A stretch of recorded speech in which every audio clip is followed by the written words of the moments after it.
Hey, Hi, Sean. hi, Donnie. Hi, Donnie. What's up, man? I'm on a spending spree. I'm buying comics. I've made a More mistake. comics. I've made a mistake. Yeah, I actually put a couple back here. Bought books 2 and 3 of Scott Pilgrim.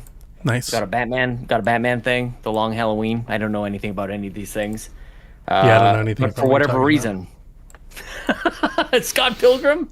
No, I mean, I don't know the comics, but I don't know anything about the Batman. Are you like Neither do so? I. Are you into comics, or is this just No. like a new This tangent? is new. This Okay. is this is new. It's something. Honestly, it's something that I like. I always like magazines. Like growing up, like I always liked having my PC Gamer magazine, my official Xbox magazine, all the things. Like I like the tangible, like the smell, like the glossy paper. I always like that. Sure. My books these days I'm reading on Kindle, which who knows how long that'll last. If I'm really getting back into just like touching things. There's a sound clip for people. I tried getting But into like, Kindle when I got my first iPad, and it didn't work for me, man. yeah, I know. I don't know. Like It's strange. it's cheap. That's the one thing. It's like it's a really inexpensive, and especially if I were to have like an iPad, like which I haven't had an iPad in a while or any sort of like tablet in that sense, like I had a subscription or something. I think I was just getting like a whole bunch of free comics from Comixology back in the day. I don't know if you know what that is, but I am aware of it. yeah. I've never used it, but I'm aware of it. I was getting into it, but I think I just needed to like I never landed on anything. Like I was just like, I'll try this and I'll try this. I was kind of all over the place and I don't think anything stuck. So I got you. I just sort of like bounced off. And then when I got rid of my iPad, I just stopped getting into comics. It's also very intimidating. There's a lot there, man. Oh, Like for there's sure. more than games. Like there's more than like almost probably more than anything. It might be a fact Yeah, for to say sure. that there's more Well, I involved mean, in I've- comics. That's where the whole like universe and stuff comes from, right? Like there are different Right. universes of characters in comics. Like that's how far comics are. Is that they needed parallel universes to keep going. Like they Right, just and they that's- did it all. And that's the thing that is so confusing to me, but it's funny because like yeah, like that's where all the canon lives. You know, it's like, well, actually in the comics, like this is the way it goes. Like I have no idea, man. Yeah, if it's not in the no movies, clue. then I don't count it. It's like just Right. put it in the movie, and then I'll. Which is probably where most people are, and that's what the biggest thing that has kind of like kept me away from it. But I went to Free Comic Book Day. I think I talked about that, and it's Yeah. like got a couple recommendations from people, and I'm basically just checking off that list right now. Like I got a manageable number of recommendations, and they have these things in stock, so I'm kind of Nice, man. into it, dude. I've I feel I've, like- I I've don't know- teased all the comic fans in PSVG land for years. So You've teased I'm them. just I just tease them for just being like the nth degree nerds. Like Yeah, they're it's just like the absolute top Yeah, of the pyramid. exactly. Well, it's funny you say that because I went in to the comic store today, walked in, and Sunday apparently is it's Magic the Gathering Day. So that's when the back corner was Hmm. Spot on. dedicated to a couple tables, and that Nailed might it. be. Yeah, it's like the comic book nerds come in and see the Magic nerds and go like, we got dorks. we got into a really heated PSVG debate years ago. It was really just me and Kevin, I think, but we have Yeah. a lot of comic fans. Nathan does comics. Mo does comics. Mo's got boxes of comics. They're all divided and Wow. stuff. Yeah, But I remember telling Kev, because he was like, this is all in the comics. I was like, yeah, but nobody reads those. He was like, Nobody. don't say nobody. I was like, it's a very small amount of people. It's not small amount of people. It's most people. I was like, it's definitely not most people. Like we got into as we do in PSVG land from time to time, we got into a huge debate over the minutia and small details of things. Tony in the chat says if it wasn't for comics, I probably wouldn't be able to read. I never got into comics, man. I've bought a couple. I like the Mad TV comics in the 90s. I got into those for a little bit, but Oh yeah. nothing too serious. It was magazines big time, and I think part of it was just like I don't know. It's funny because like we had some things, but like we definitely had like we had a mindfulness to what we were spending our money on, and there just seemed like some sort of like comics equaled money pit. To Really? us. See, I always And thought at least in comics our are household- cheap. You know, through the Well, that's gas what I'm station and realizing. stuff, they're I $2 or don't think it's $3. That's that is like I was 37 years old when I learned that whatever. I'm today years old when I learned that like comics actually aren't that expensive. Yeah, the Like, if you paper were they're just to made buy, on like, is cheap. Like kind of the whole thing about them is cheap. I think until recently, it does. Yeah. Feel, it's almost like vinyl. It feels like it's coming back in vogue of Right. recent Oh, years. totally. Yeah. There's I'm books that surprised getting, you're the doing books it, I'm to be getting honest are with you, man. expensive. I'm superheroed out. Like, I'm good. Well, that's the thing. I don't think that I'm like I it's funny. I went to the library and got a Batman book. This is as much superhero as I got. That's nice. But I don't think I don't know this saga. I don't know if this is superhero or not. It was just like I actually know nothing about it, but people kind of recommended it to me. Sure. Um, By people, do the you first- mean Jace? No, actually, Okay. Jason's gonna I'm be just mad at me because making sure. he keeps recommending things to me, and I'm not getting into any of them. And Yeah, then you might get just by a arrested whim, if you just pick up whatever Jace recommends. well, You may have to go through Yeah. a doorway that has like the beads in front of it, you know, and like you can kind of see like there's a red light behind it. that's what I was gonna say. Yeah, Yeah. that's where I know, Jace's and when you comics describe live. that, I smell like I have like a memories like to smell like there's a smell that's coming where I don't want to take a full breath. It's a massage oil smell. short breaths a little bit. I do want to. This is I don't know, man. There's so much life to live. I still wanna get into it. I feel like I miss so much, but yeah, definitely.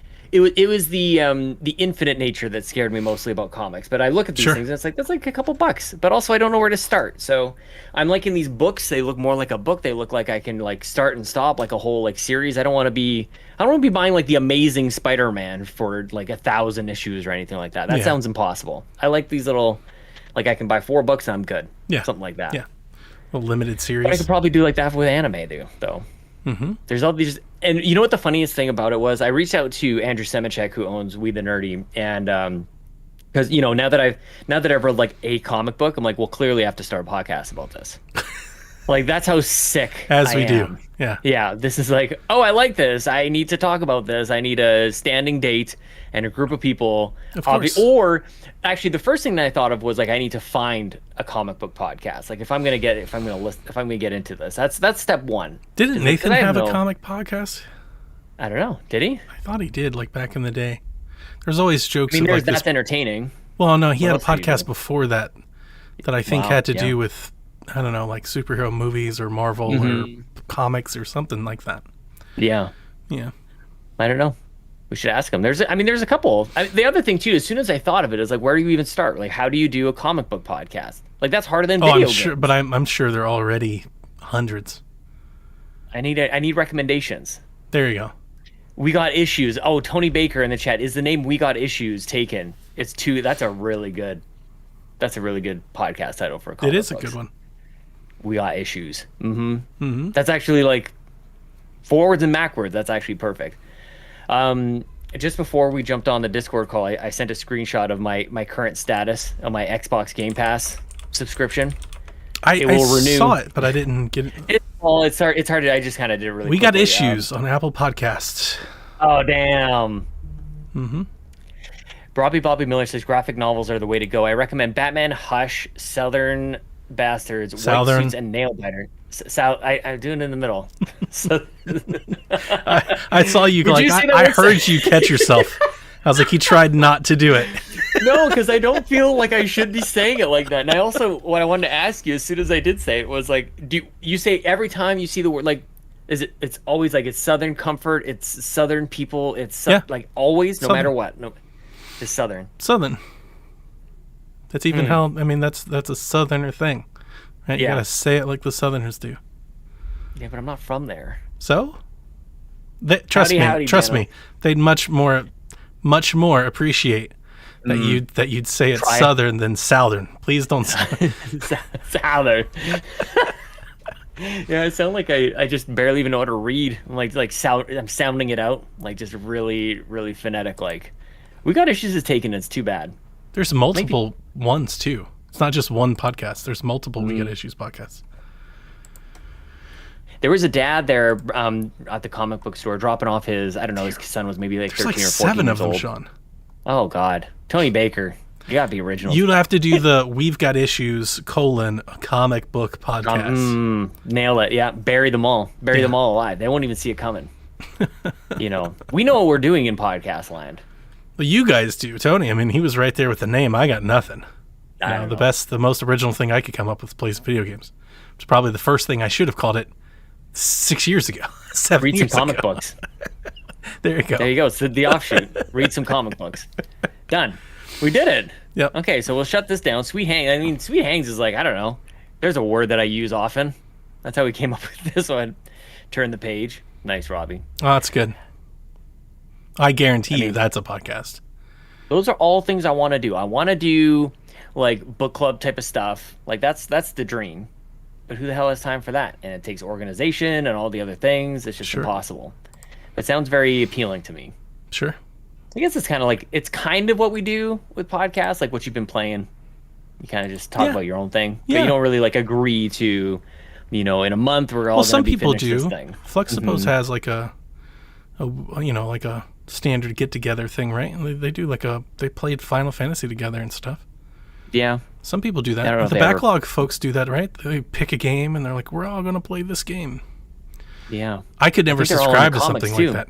I play what I want. Like I couldn't just relinquish that sort of control to somebody else. It's like, I don't want to play that though. And I think that's what is kind of appealing to me about these books right now is that like Scott Pilgrim took me like 9 minutes, it seemed, to read through that book. I'm like, oh, I get like total satisfaction that I finished. Now watch the movie so quickly.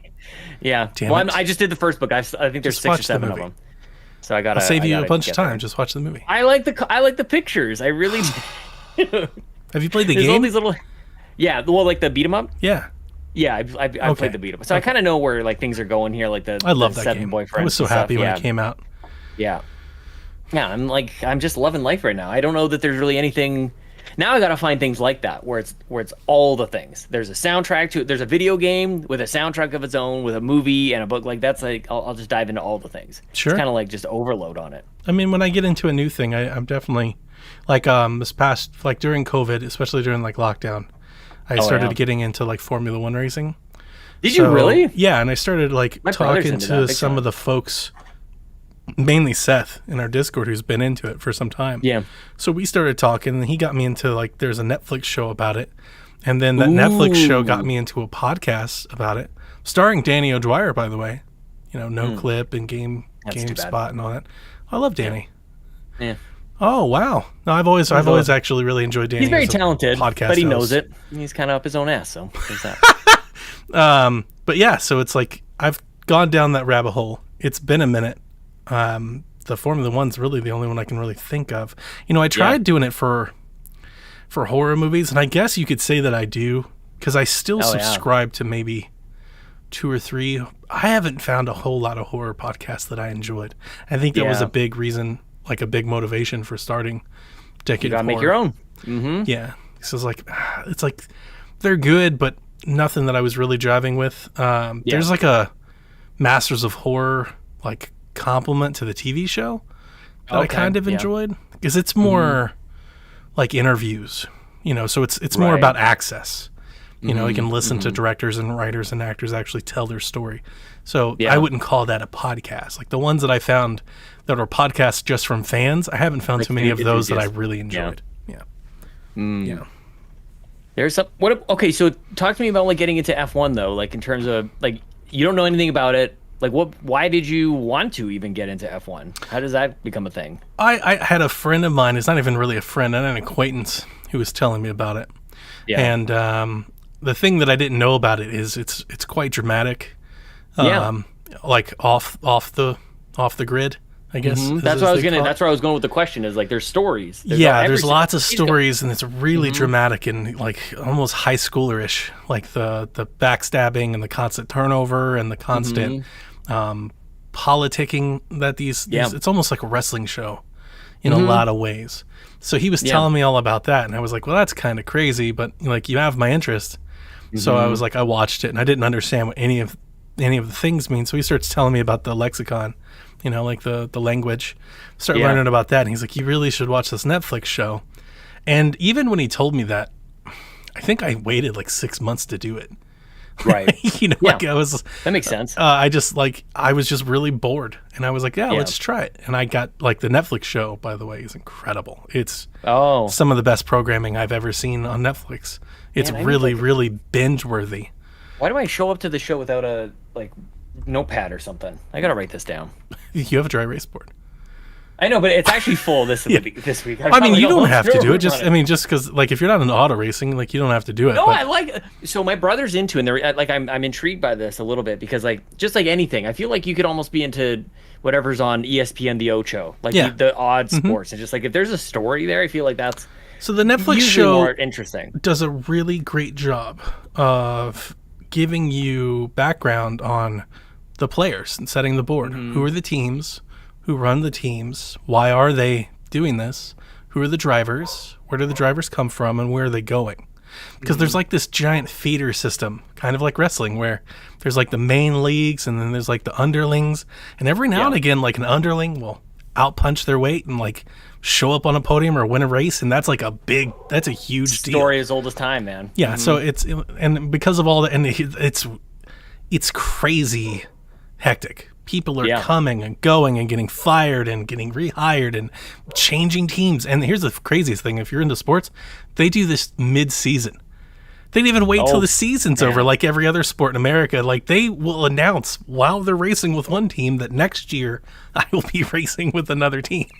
And then it's European flair, man. And it causes all kinds of, drama. Like, it's very dramatic in the classical sense of the word.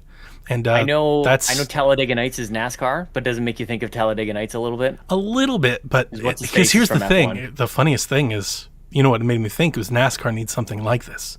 This is what NASCAR, that's why I don't think at least a whole lot of my friends have ever latched on to NASCAR. I mean, I'm here in the southern area, and NASCAR, people love it here, but even then it's like fallen way off from where it used to be. And that's what they're missing. Brands and recognition and name appeal and stuff like that. And F1's got it in spades. And, I think a big part of it's just I've always been into – there is a part of me that's always been into cars. I would never call myself like a gearhead. Yes. Like I'm not going to get out there and start taking my car apart or anything. But I really like cars, especially like fast, loud cars, muscle cars and stuff like that. So like these these machines are incredible. They really are. And like how they bend the rules to try and – get over on each other, and like they'll get put on probation from the league and stuff like that, like this so like and I'm probably gonna butcher this. If Seth hears this, he's probably gonna tell me I butchered it, because like, so Ferrari was just kicking ass, right? Turns out though, like there was something wrong with their power unit, wasn't like spec. So they got put into like investigation. Like another team was like, you need to investigate. Like, here's the thing, you can just like formally call out another team, right? Yeah. So they get investigated, and then nothing comes from the investigation. Like the investigation concludes, and the F1 officials are like, Ferrari will now have to make adjustments and pay a fine. And they're like, well, did you find them guilty? And they're like, we're not obligated. We have no and you're like, well, what kind of shady dealings is this? Like, you can't just say that. And that's exactly what they do. But then all of a sudden, Ferrari falls to the back of the pack. And there's no resolution on what happened. Like, they were using, I don't know, they were burning through like twice as much gas or something. Yeah, it was something to do with their fuel. And it was just insane because they were basically caught cheating. But because they're so popular, the sport was like, we fixed it. It'll correct itself out. It's, you're like, what? What were they doing? Like, we're not going to get into that. Ferrari is a proud member of Formula One. We're not good. We don't need to do that. We fixed it. We fixed the anomaly. That makes me so proud. It's so funny. Got that Italian team just doing whatever it takes, man. and there is, so I don't know. I got into it for that. And like, if you had told me 2 years ago that I'd wake up early on a Sunday morning to watch a race, right, in Formula One, I told you you're crazy, but I've done that 3 or 4 times. I'm not like Adele. I don't watch everything. I typically catch the YouTube highlights or something like that and listen to the podcast.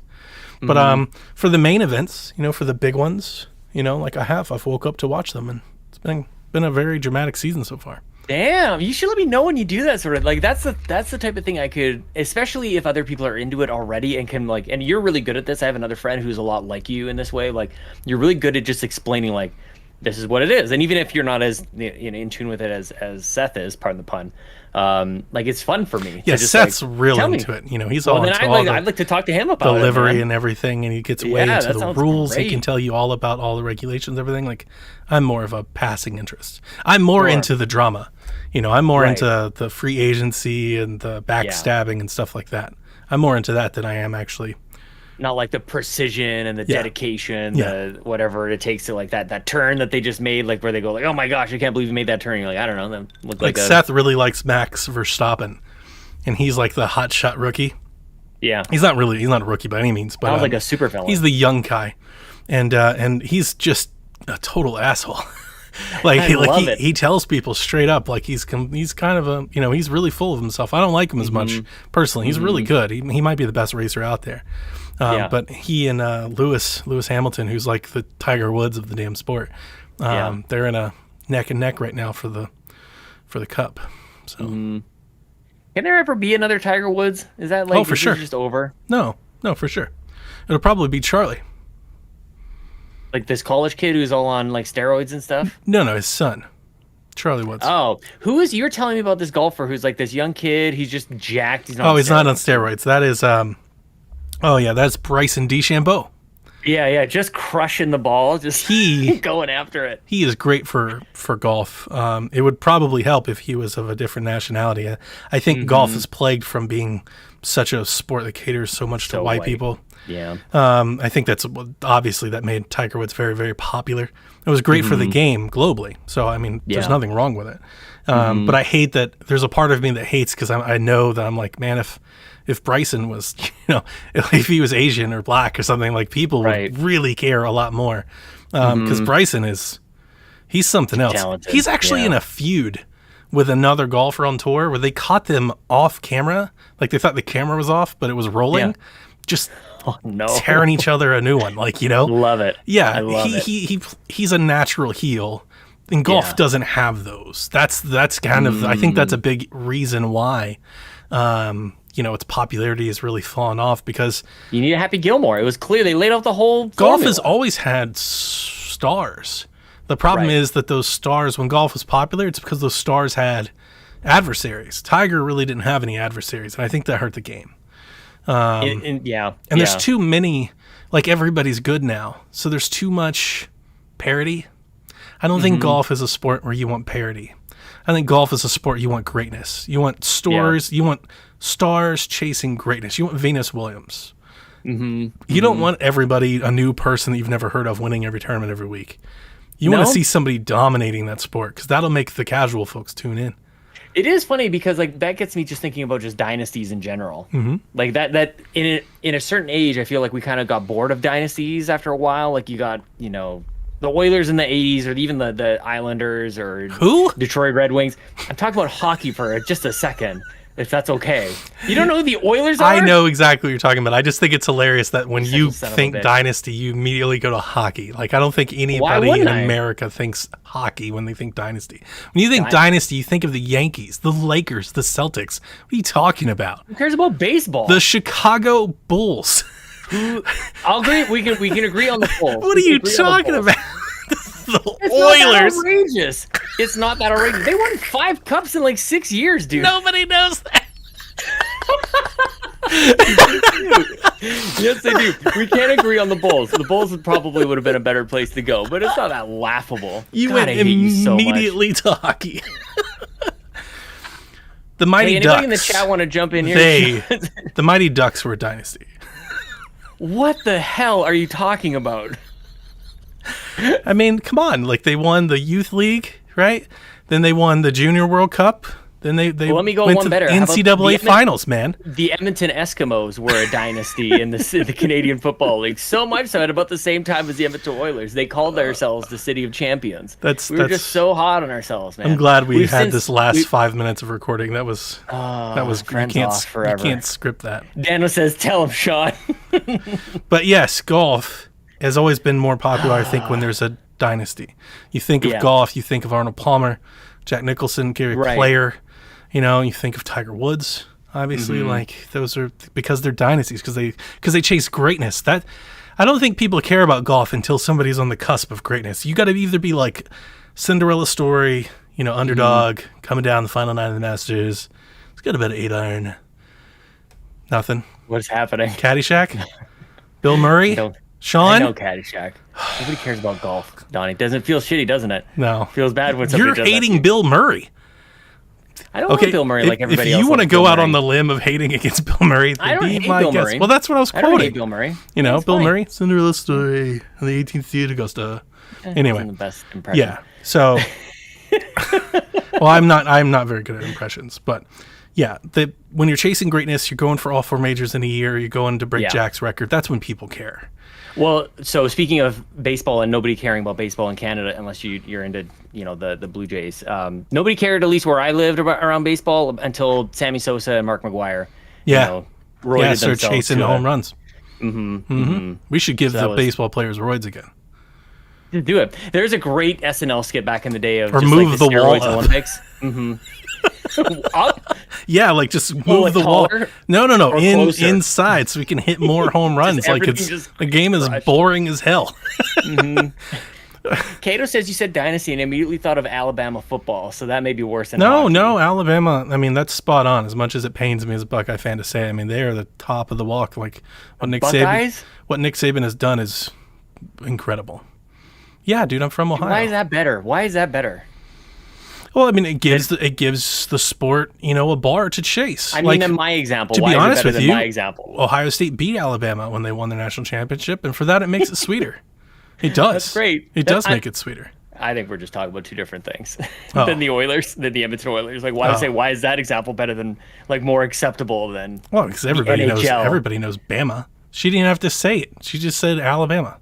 Everybody knows exactly what she's talking about. I don't know I what don't you're even know talking where about. that Where's is. I can't even Edmonton? point it- Edmonton? I was just gonna say I can't even point Alabama on a map.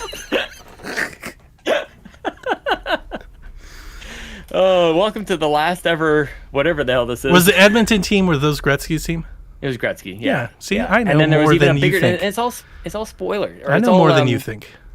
I'm sure you do. I don't think you know. I was nothing. into That's the whole- I was into the Avalanche when they were going, and then the Devils, was it Raw and Brodeur? Oh right? yeah, Raw. Who? Roy. I could never pronounce it correctly. I've heard it pronounced a bunch of different ways. You gotta go all French like Canadian. Patrick on it. Waugh. Patrick Waugh. Yeah, see, it's like wah.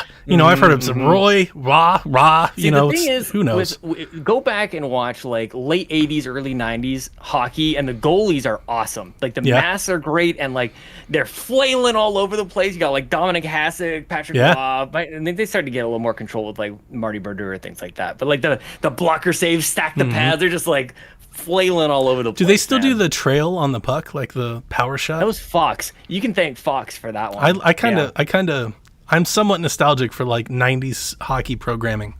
Oh my Like gosh, they had I like the just do not robots know what and to do stuff with that it. came in. And they just leave that guy on Fox Football now.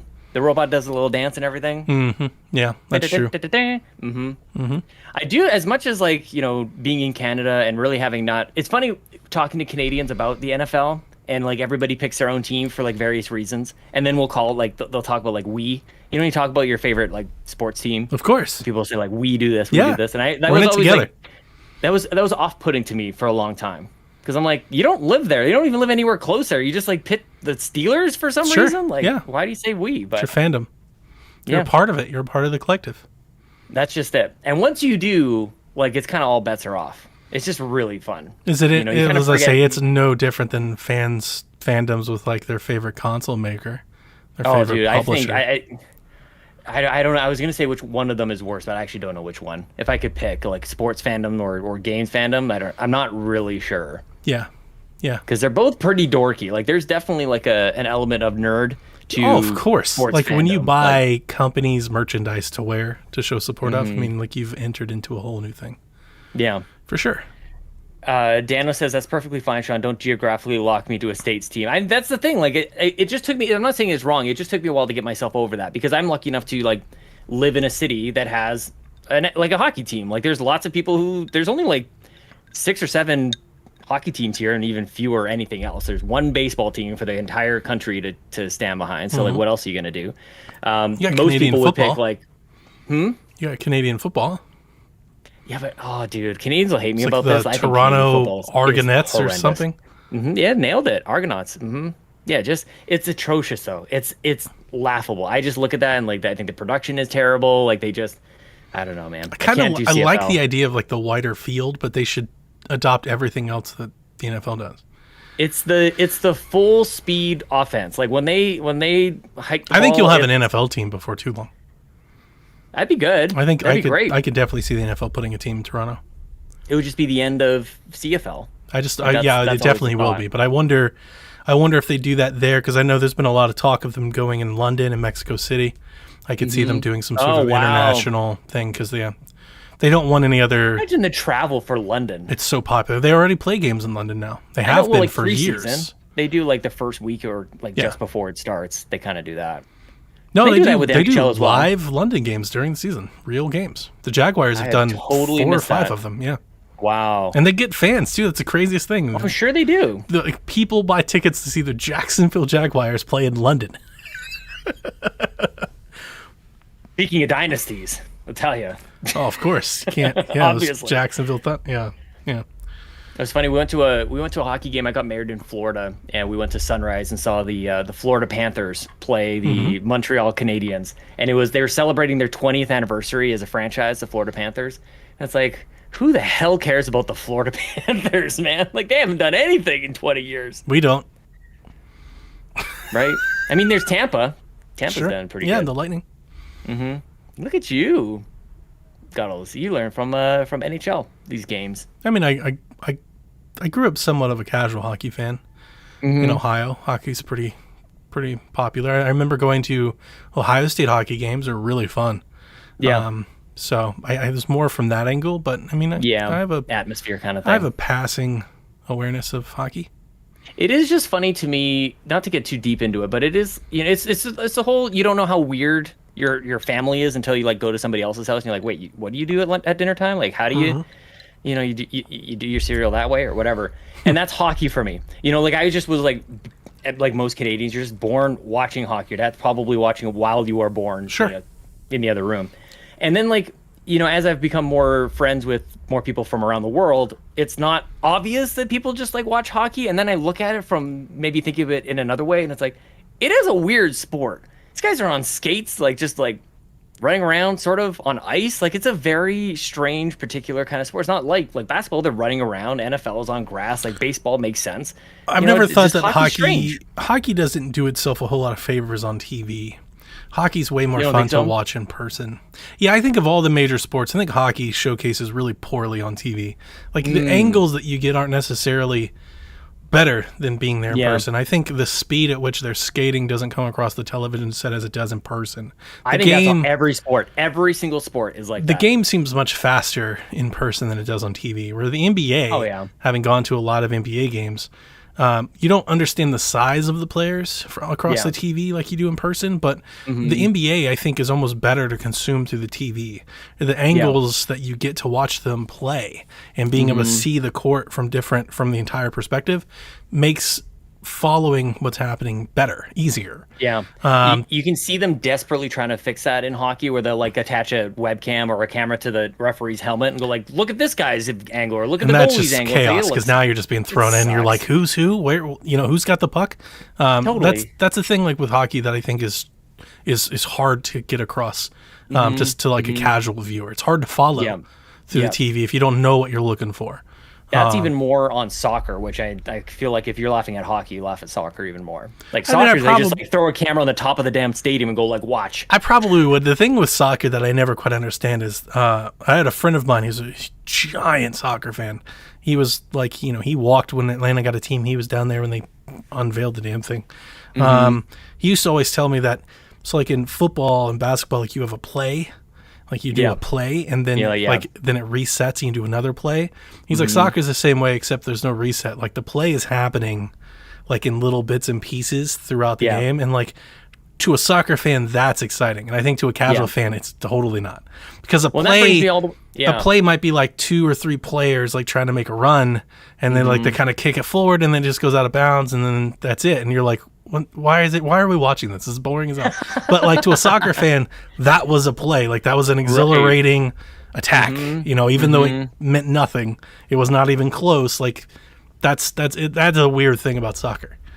Well, I think that exists across a lot of things. I think, like if you're watching hockey and you're like, oh, this guy, like, if I say power play, does that make any sense to you? Yeah, that's where the team's got an advantage of players on. Okay, so on you have the like ice. special teams across like hockey and football and all these different things. You have special like approaches to these things, and that brings me back to the F1 where it's like maybe there's a turn that somebody's making that like is very impressive that to the untrained eye doesn't make any sense, and it will always remind me of when Chelsea and I were at New York Comic Con in 2012. We saw a competitive game of StarCraft being played, and it was exactly the same thing where like I played StarCraft. I know kind of what's going on. Chelsea has no idea. And we're just watching these two guys go at it, and all of a sudden like the crowd just erupts.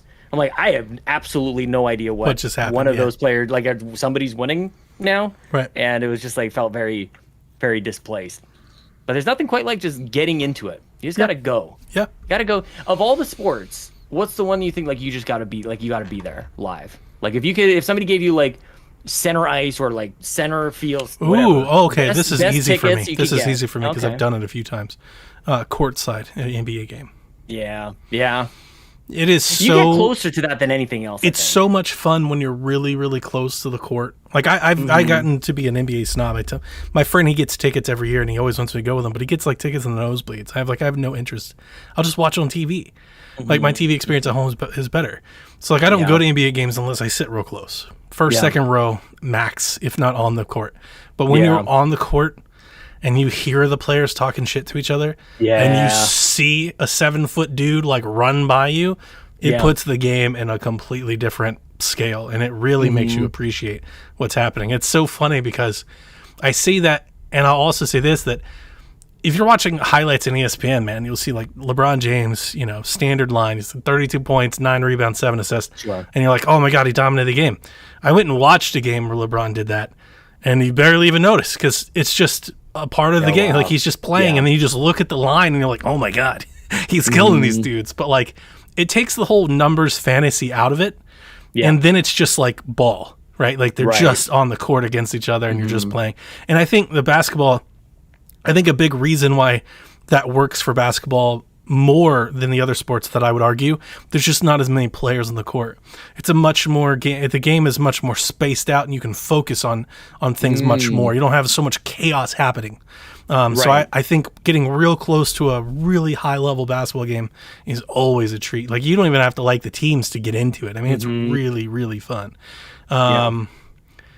Similar. I mean, like I'd be so down for that, man. Like I was going to say, like, I would go. If you could go to a really high profile boxing match, maybe you could get a similar. Yes, I wasn't even thinking about. You could get a similar thing. Like I've been to a UFC fight in Atlanta, like really close. Like and it was a big card, but the cage kind of robs some of it. Oh yeah, you can't see. Sure. Yeah. So I remember my memory from that is watching the Titantron a lot. Yeah. Because like you're seeing it, and then you think you see something, you look to the camera to confirm what you think you just saw, because you can't really see. There's a cage, there's people. Kind of like wrestling in that way too. Like wrestling. I mean, not that wrestling's open though. Like, but you're just far away. Like it's just like. But you don't have to be. If you get really close to wrestling, wrestling is a lot of fun. My daughter, she hated wrestling when I started getting Jack into it, and I took her to a wrestling show. Like when you're really close.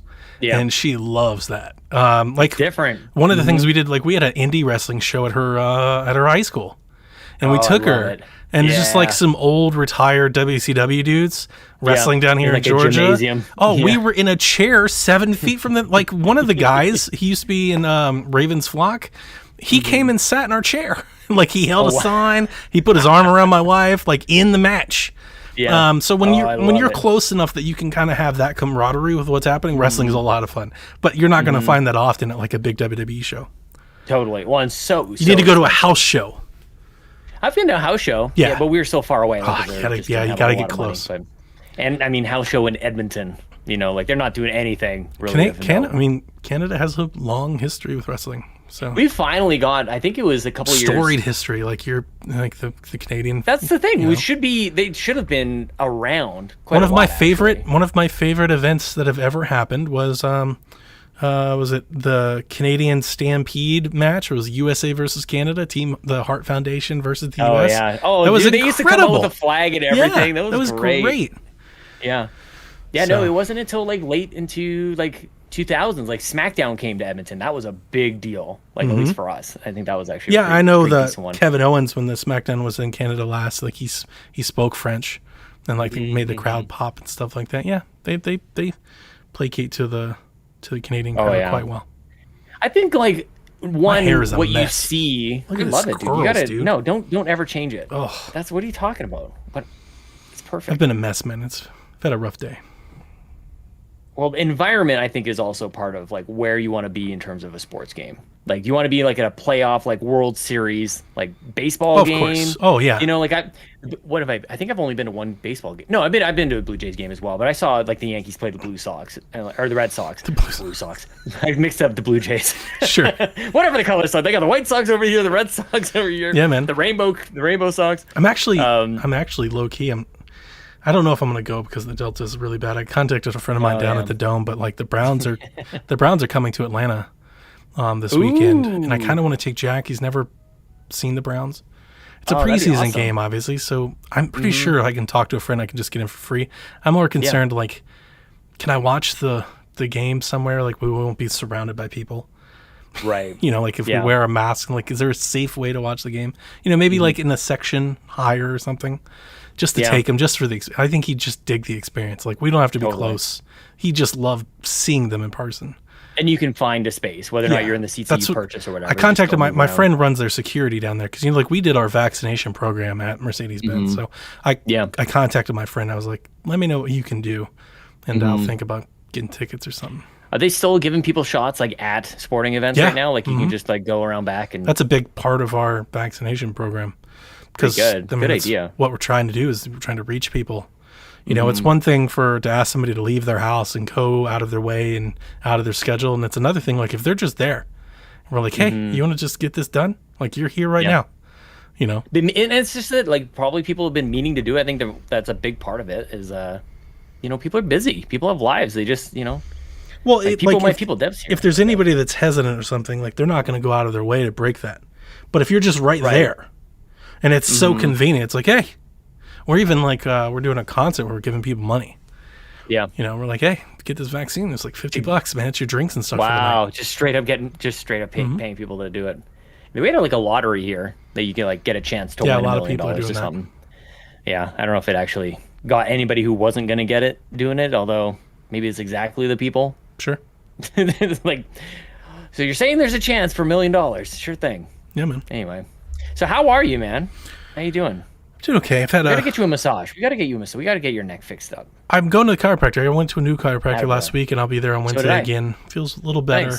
Nice. But I've had a rough day. I've had a bad day today. So what's going on? I had a friend of mine pass away. Son of a bitch. Why did I ask? Damn it. I'm sorry, man. No, it's okay. It's okay. I mean, it happens, right? It's just one of the, I wasn't like I didn't come here preparing to talk about it.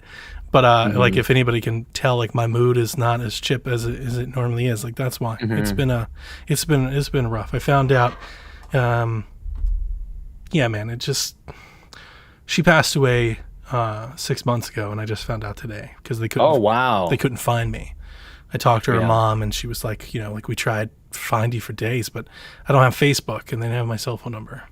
So I'm just a little bummed because a little bummed. That's not the right words, but I'm just sad. I'm upset. I'm upset that it happened. I'm upset that I wasn't there. She and I were really close. She was an ex-girlfriend of mine coming up. So, you know, it's just a bummer. And I'm just kind of in a, you know, there's nowhere to go. Like there's nothing to do. I can't make anything better. I'm just kind of in a bummy mood. Does like when you talk about like there's nowhere to go, there's not like because you missed it. Like there's 6 months ago. It's not like there's a celebration of life that is coming up that you can awful. go to. I was, you know, her mom has always, we were really close, and her mom has always really liked me, and she was like, you know, I put your guys' photos in like the reel that they play. It's like, why did you do that? Like, I'm sure her husband did not appreciate that, but she knows that we were real close. Like even beyond, you know, that relationship, we always kind of stayed in touch, and it was just weird because we'd lost contact recently, the last few years. But it was one of those friends that, like, no matter what happened, you know, like she used to always kind of check in on me like once a year, you know, just like, hey, and that hadn't happened in a minute. And I was just like, I wonder I wonder what's going on. Like, I haven't heard from her. And I tried her phone and nothing happened. And then I looked it up and I was like, oh my God. She had kids and everything. She had, like we both had our own lives. And if you can tell, like I'm just a little, I was talking to some of the PSVG folks today about it because I don't really have anybody else to talk to about it. But it's really knocked me off. Like I don't know, like my routine, my base, like I feel weird because it's not like an old family member that you expect, and it's also weird because I'm 34. It's not the first time this has happened, but it feels like it's affected me differently in a different way. It's not. She wasn't sick. She died in a car wreck. It was sudden, right? Yeah. So like, it wasn't something you could have embraced for. It just happened. But like, I don't know. I think this is the first time that this has happened to me for somebody that like. I never expected it. I am. If you had asked me before I found out, I've been like, oh, she and I are so close. We'll find each other a dozen times, before we die. Kidding. Like it was one of those things where we always cross paths eventually. We were just really, really close. So it's just one of those things. I think everybody knows, everybody has people, friends that obviously I would say like we take for granted. It's not that you take for granted. It's just you never expect that you'll have to say goodbye. That is exactly what's running through my head right now. I'm making like a mental list of like 5 people I gotta like hit up. And that's the thing. It's like there's a part of me, and I think we always get this way.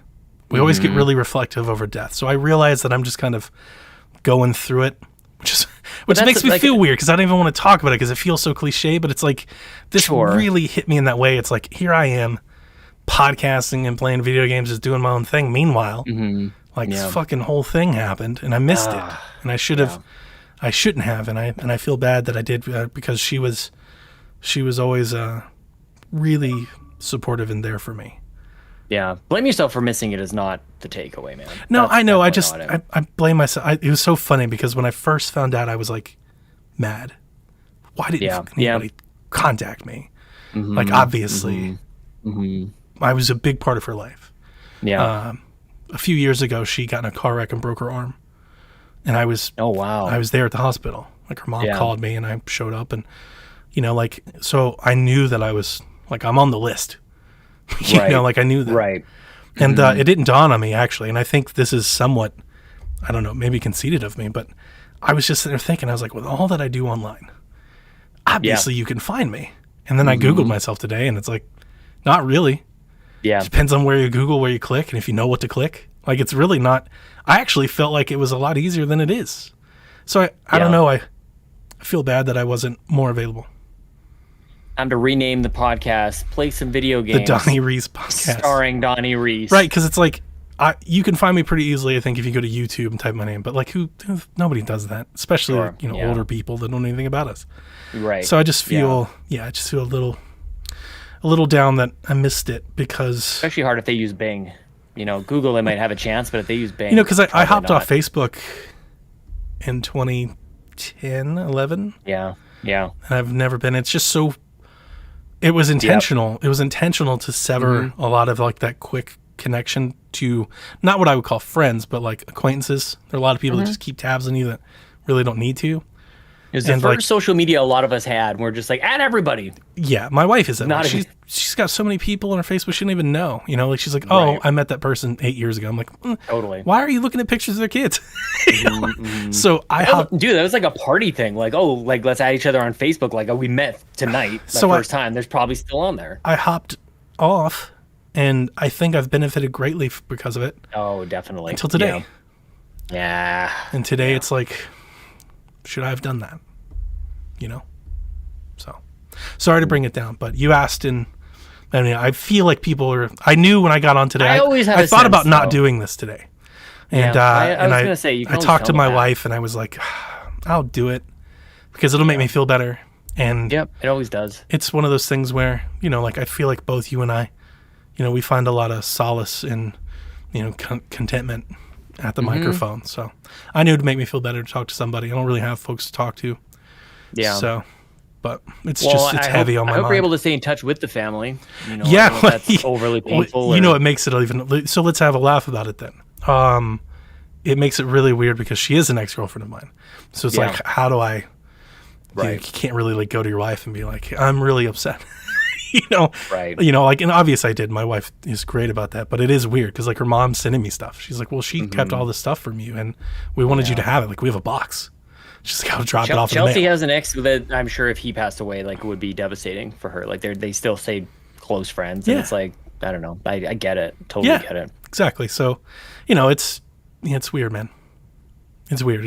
It makes me feel old in a way, because it's like, Just knowing this shit isn't supposed to happen yet.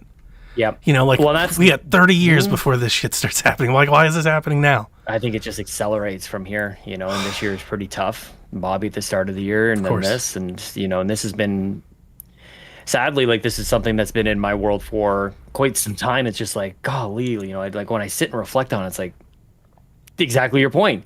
This is not supposed to be happening right now. Like, we haven't even hit 40 yet. This is not really, this is at least at this pace, but I think just with the years that we're putting on, and I think also too, just the networks that we have, like the number of people that we know has increased way beyond like what, in a way that we know them well. We're way stickier in our relationships than we ever used to be.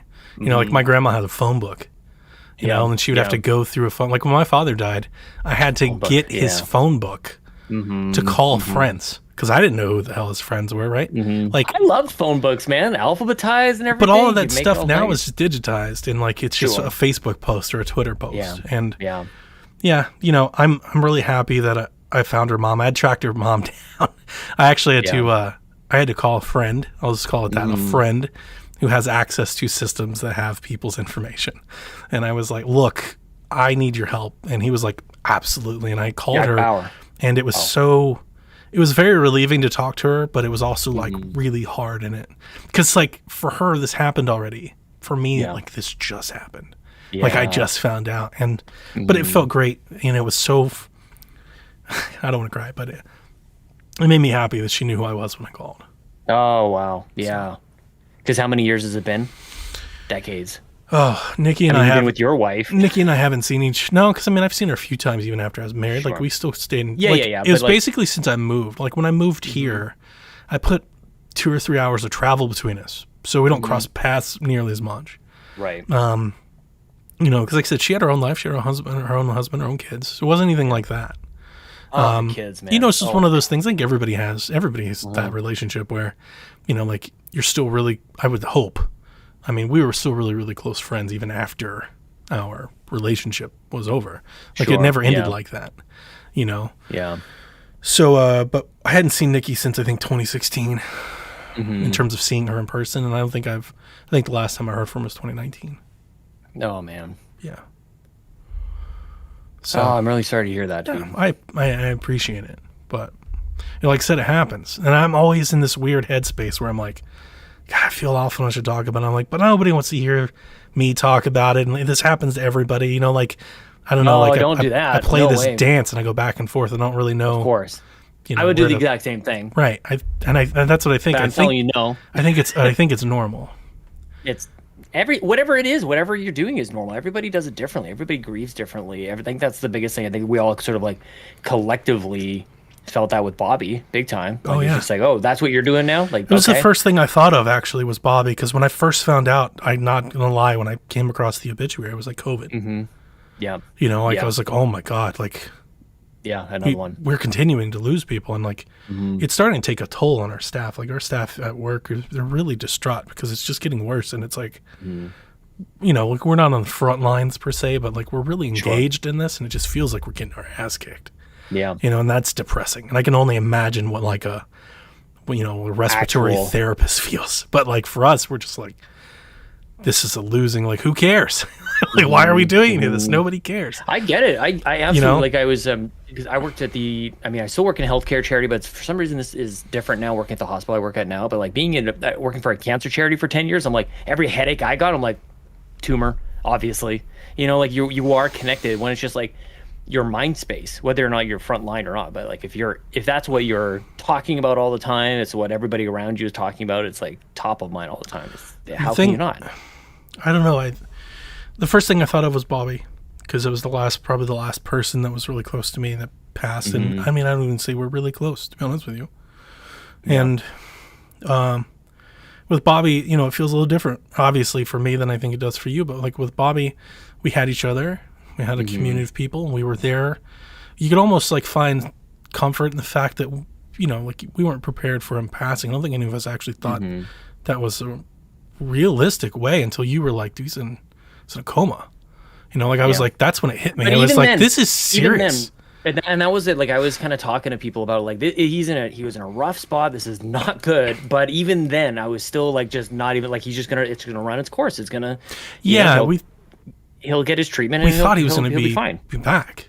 And but I found a lot of comfort in numbers, and even like when you called me, you know, I stepped outside. I was in a tire shop when you called me. And the cashier was like, "We need you," and I was like, "Can you stop talking to me for a minute?" And I just left. I walked outside, and I remember when you called me, and I felt really bad for you, but I was just like, man, like we've got a community. Like, what are we going to like? You almost, and like we talked about that, right? Like you jump into action. What are we going to do? Yeah, and it big time. sucks, and it feels really, really hard and different because with Nikki, you know, there's nothing like that. So Not the same, but I mean, we're here for you for whatever you want. no, and I know that, and the PSVG folks were really great, and so was my wife, and you know, like, you know, it's just like I said, it hit me different because there is no where do we go, there's no what do we do, there's no live stream, there's no get on a call, there's no podcast, you know, like like it's just like this. Well, this is part of it. Yeah, and I wasn't planning on talking about this now, so like this is all really raw for me, but you know, that's what hit me like this morning when I was just like, oh, now what? Because it's just not there, you know. It's like, God. I think that's part of basically any passing is like there's always going to be there's a set of like very special circumstances that makes you feel like, how am I ever going to cope with this, because this is unlike anything I've ever dealt with before. Yeah, this like, one's Bobby, different it's like, than the nobody's others. going to understand. He lives in New Jersey. Like, no, I can't talk to anybody about that. Like, it was 6 months ago that I had an uncle pass away, and it's like, golly, like he like made our summers, and I haven't seen him in like 5 years or whatever. Like there's always something very special, and like especially the ones that hit us like hardest. And then you start to focus on those things that are like top of mind, so special, so unique, of whether it's about the relationship or who that person was or all those things. Like, how can you not think about those things? But I feel like them culminating makes it hard to push through it all and to cope with it, because it seems like it's unlike anything else. Yeah. But the commonalities are super knight armor in the chat saying it's important to have a support system. That's exactly it. Because you just never really know like what exactly anybody needs. Like there's no manual of step 1 you do this, and step 2 it's like the best thing that you can have is a bunch of friends who just like whose hearts go out to you. Like I didn't know who this person was, but like I don't want to see you hurting, and we all want to be here for you, dude. Yeah, no, I appreciate it, and like I said, it's just hit different. I haven't had one of these I think in a while, or I don't know if I've ever had one ever really. I've had friends pass, you know, like even younger friends, and it's like even tragically, but like we weren't as close. You know, they were acquaintances. And one of the things like I have stayed close with families of just a stupid number of people who have passed away, and it's just like I can't believe I'm talking to another mom whose son died or whatever. Like it just seems like that happens to me a lot. But at the same time, like as hard as that can be, like it's I don't know what I don't know what the word is. It's very hard to actually just choose a word. It's like it's gratifying, it's rewarding. It seems maybe comforting is maybe the best way to do it. That I got a call from a friend on Friday. Friend's mom, he passed away a couple years ago, and just like this crazy set of circumstances happened where like this guy, I talked about it on We the Gamercast. It's about to come up, so I'm going to be duplicating for some people, but he lent me a pair of socks once that I never gave back. I never really got to get it back to him, and he was just a very, very special person. And then just randomly on Friday, I get a call from his mom. We catch up, and she tells me a whole bunch of stuff about how she's been doing and whatever. Have a really good connection. Just like, you know, we talked about, his name was Fide, so we talked about him quite a lot. And later on that day, I realized I'm wearing the socks that he lent me, like just random, like those were the socks that I was wearing. And then that morning, the lady who I was buying coffee from asked me about my socks. Like the socks were a central part of my day, and this was the day that his mom called me. It's like, this is so I don't know, very something, very cosmic, very Yeah. universal. Yeah. And without getting too much into that, because I do want to talk to somebody about that at some point. Just the continued relationship with the mom Sure. is really, really special.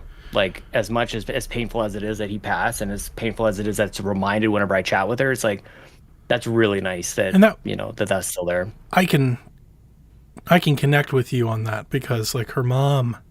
So a little background. Nikki and I met in middle school. Nikki was also adopted, and her mom that I'm talking about is not her biological mother; it's her foster mom. Right.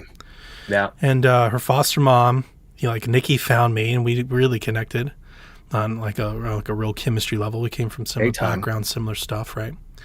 And Nikki's mom just kind of like wrapped her arms around me, like when I came in. Yeah. Went to 7th and 8th grade formal together. Like we, like we're not getting married or anything, but I'm pretty sure at some point Nikki wanted to. But they didn't work out that way. But like I said, it was never like usually like you have like an ex, you have like this really like big fallout or anything like that. It was never the case. Like I moved away, it just didn't work. And like I said, we always kind of found each other. We run into each other.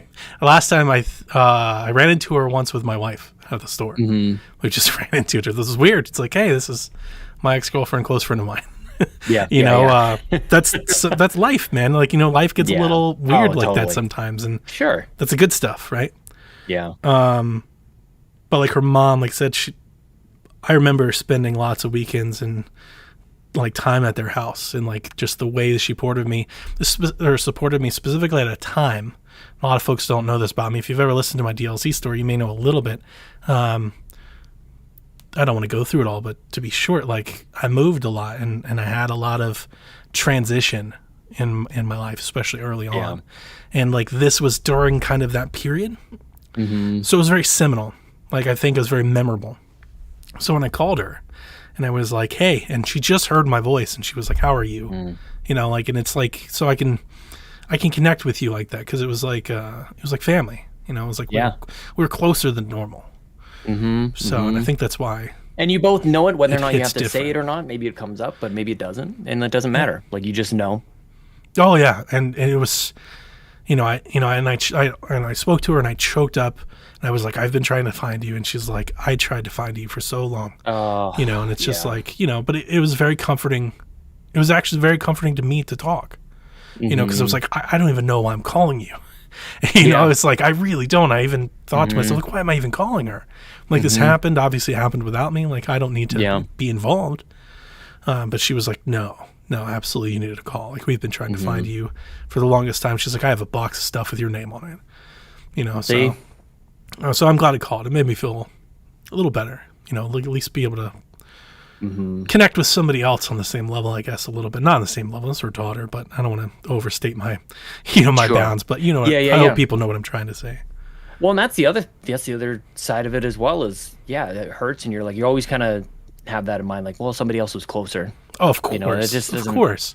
I mean, she's got kids, man. Look who's here, Dawn's here. So wow, closure. Like, hi, Dawn. I don't know, Dawn, if you always show up or just like this, you happen to be here. Like, I bet the thing that's been top of my mind this whole time, like, just wait for like those cosmic moments because they will happen, man. Oh yeah. The fact that there's a box with your name on it, the fact that Dawn just showed up, we're talking like, man, like there's moments like this that just happen, and I don't know about you, but like for me, that gives me a lot of comfort that just like everything's gonna be all right. It does. Like just these weird things. I got this. I was just looking for. This is a bit of a non sequitur, maybe. But I had a plan. I needed to get the kids out to the library today, and I'm like, I don't know how many books they've taken out the last time, and I was trying to log in, having some trouble with that, getting a little bit frustrated. Like, I don't even know where the hell to start with this thing. And then I got an email from the library, like that moment, like, by the way, these books are due. I'm like, thanks, universe. Sure. Super helpful. Like, just that, like, things like that. Yeah. That I feel like something, just the arms wrapped around you a little bit. Yeah. So it could be like nothing, or maybe you're just looking for something, but whatever, dude. If it brings you comfort, then I think that's important. Just to talk to somebody. It's like, I'm obviously not gonna call her kids or anything like that, or husband. Sure. That's ridiculous. Just to talk to somebody that knows, that I mean it. Just express my condolences and that it's heartfelt. I missed the opportunity. Well, so and I'm glad you shared, because trying to find that. I think you sharing, at least for me, I can't speak for anybody else, but definitely for me, like it will go like it has an impact. Like it's like a ripple where like I now need to go make sure that I talk to at least a couple of people. Isn't it like, funny it's been that when stuff like this know? happens, it just jolts you out of your, it's like it's so I don't know, man. I feel like I'm on autopilot so often doing these things that I'm doing, and then something like this happens, and I'm like, man, I gotta do something. I can't just keep doing that. Like that stuff happens, and like I said, I think that's normal. Yeah, and I think it's probably just something we go through. But at the to a same certain time, degree, you have to be on autopilot for how much. Like, no, I'm not even just talking about content, just like how much as a human being, like we do. And it's are one of those things where responsible for. I feel like I haven't been as aware that is like that's happening, like the world's happening. It's like it's a very reflective moment because it's like, man, what the hell have I been doing this whole time? Like I've been podcasting, playing video games, like Jesus, like this world is spinning, like I don't know, like I get really super in my own head with things like that. It's just like, oh, I forgot. Yeah, life is fragile. This shit can happen at any moment. Like, it's at any moment. That's the thing. like, just like don't take it for granted. Like, be a bit more present, maybe. And it's just that's kind of like where I've been in my head all day. It's just like, you get hit, and it just kind of just knocks you out of your normal. It kind of just sets you on a new wavelength. And who knows? I'm sure, I'll settle back in. But like, for at least for the moment, like those are the thoughts that are plowing through my brain every 2 seconds. And I look at it as a positive, to be honest with you. As painful as that is, that is a positive thing. They're just like, oh, snap. Like, I think a lot of growth comes out of it. I've always said that. We had a friend who lost a very close loved one in our Discord a while ago, and it was he was a little younger, and I think it was one of his first experiences with that. And I told him I think it was a really weird thing to say, but I say it to people all the time. And if people have listened to our DLC shows, they've probably heard me say it before, but some of like my most memorable experiences have come out of these types of situations. It's where you forge really close bonds or really strong memories. And I think they just stick a little harder because of the circumstances. And sometimes you get a lot of good that comes out of it. Yeah. My parents passing were very monumental moments for me. I got up and like in some cases I got up and got shit done. I made some changes. I started going, or I made some really lasting friendships, or I made bonds or deepened relationships with folks that I didn't necessarily have before. They weren't as strong as before. And I think, like to use a better example, since the folks that are here know us, Bobby's passing, I think, did that for you and me. Yeah. It had to. Like, there's no denying that. Yeah. So like, so you're right. There is a lot of positive comes out, and it's, like nobody wants to say that. You want to speak that out loud, but like it's the truth. I don't know. I don't know if it's like you're right. Maybe it does feel a little uncomfortable to go like. But the good thing is like maybe. But I also think at the same time it's like, it's got to serve a purpose of something. Like there's got to be something. It's like it almost like somehow almost like equalizes or compensates for just the terribleness of it. Like there's got to be something good that comes out of it, right? Like that's just my automated response. I think it's human to find each other like that. Yeah. It's human to connect like that. It's a human trait. That's what separates us from animals. Like that's why we're different. I don't know. It's the unexplainable. There's probably an there's probably somebody that's done the science, but for most of us, the cosmic, unexplainable, soul-like things that make us do the things we do. I don't know if it's an appropriate comparison, but like the show Lost comes to mind. They end up finding each other. I might be giving away kind of the ending of it all, but like it's very creating a space. It's about like, and that's what I think about like the community of like that we're all part of. It's just like there's an island within the world that we've all found each other to like build relationships, to be frustrated with each other, to learn from each other, to celebrate all the things. Going through what we all collectively went through with Bobby, like I think we're all much closer, or at least think of each other quite differently than we did before. I know I do. Like as real people who. I mean, even beyond me and you, I'm talking just acquaintances. Like I know, how I look at the other people that were supporting that cause with us. The way I look at them now have completely changed. It's not even like friends of mine, but these are people that I would support no matter what. Well, you're right. Like, it's like between you and I, and then just that hardened what I wanted to do with like the Yumi Capri sort of like thing was just like, I don't want to just make content. Like I want to have like the standing dates with friends, like at the very least, as many Sure. people as I possibly can at this point. Like while I can do it, you know, Sure. until the kids get to a point where they am not able to do it. It's like that seems to work for me. That's what I wanted to do. So that's, I mean, I don't know. Ah, dude, I'm sorry. Yeah, no, I appreciate it. It's Do you turn to strange. games? Like, do you turn to like what do you like? Is I that tried. part of the, I tried yeah. Ghost of Yeah. Tsushima today. I stopped playing the DLC. I did the same thing I with uninstalled Bobby. it, Yeah, and I've yeah. been playing 12 minutes, and yeah. I mean, that's a pretty heavy. That's that pretty heavy. Oh, themes, it's not I even. think. It doesn't even matter like the subject. Sure. Just playing. Yeah. That's why I'm still in my onesie. That's why my hair is the way it is. I haven't think your taken hair a is great. shower. I haven't like I ordered food. I haven't you. really moved. I haven't got up. You know, Good. like I'm not like super reflective. Like I'm sad, but I'm not like depressed sad. You know, I'm just a little down. Like Waves. you know, just my It's mood waves. is just a little off, and you know, like my You wife was feel so like nice. you can't. My wife like came you can't home, Be. gave me a big hug, and it felt Yeah, you know, that's the best. it's a hug that felt like you know, like we hug each other every day. It felt warmer than you know Yeah. than normal. So. Don says we don't care what you look like, but we care that you're here and you're sharing, and we can support you. Yeah. Well, thank you. It's one of those I things quite like your hair. you look into the mirror and you see yourself and you're like, oh, what a mess. Oh yeah, yeah, been there. You're like, oh goodness gracious. You know, I'm You looking kinda around, I'm like, thought you were preparing you yourself. really should for- have put a hat on, Donnie. Do you like you could have saved people from this? Yeah, You're man. being too hard on yourself, but I would do the same thing. Yeah, no, I know. Yeah, so I tried, and you know, I listened to XP this morning, just kind of talking, hanging around, friends, Yeah. like keeping your mind off of it. But yeah, it's there. That was big time for me. And I'm good. When I Bobby want to passed, let was everybody Twitch know. Streams. I'm sorry to interrupt you. I want to let everybody know. I'm No, good. no, I'm no. okay. Yeah. You know, like I'm fine. I'm gonna be fine. You know, it's just Hey, if you're not though. you just gotta work your way through it, right? But yeah, sorry, I interrupted you. Continue. No, I was just gonna say that when Bobby passed, it was like I just wanted to be on Twitch streams. Like whoever was streaming, I was just like, please somebody stream. Yeah, I just wanna go on there, even if I'm not gonna sit in the chat or talk in the chat. Or and we anything haven't like really that. It's talked like, about it since that Shaq episode. You know, we never talked about it like one on one, like on air. We talked a lot off air. It's a lot of Yeah. what led this show even happening. Yeah. Oh, big time. But you know, like I couldn't think of anything. But like I remember when you called and we were talking, I was like, I felt compelled. I was like, we got to record this. Like, Yeah. like, and it's like a strange, and that's a strange thing. It's also a strange. I think that's like a content creator thing, and it's like, I think I just felt that way because it's Bobby. Yeah. 'Cause, you know, it's just Bobby. It's like Bobby would record this. Like we got to record. Like this is what would Bobby do? Like it was so weird with Bobby because he was a fellow creator. He does these things that we do, so it felt like the best way to honor him was to do these things.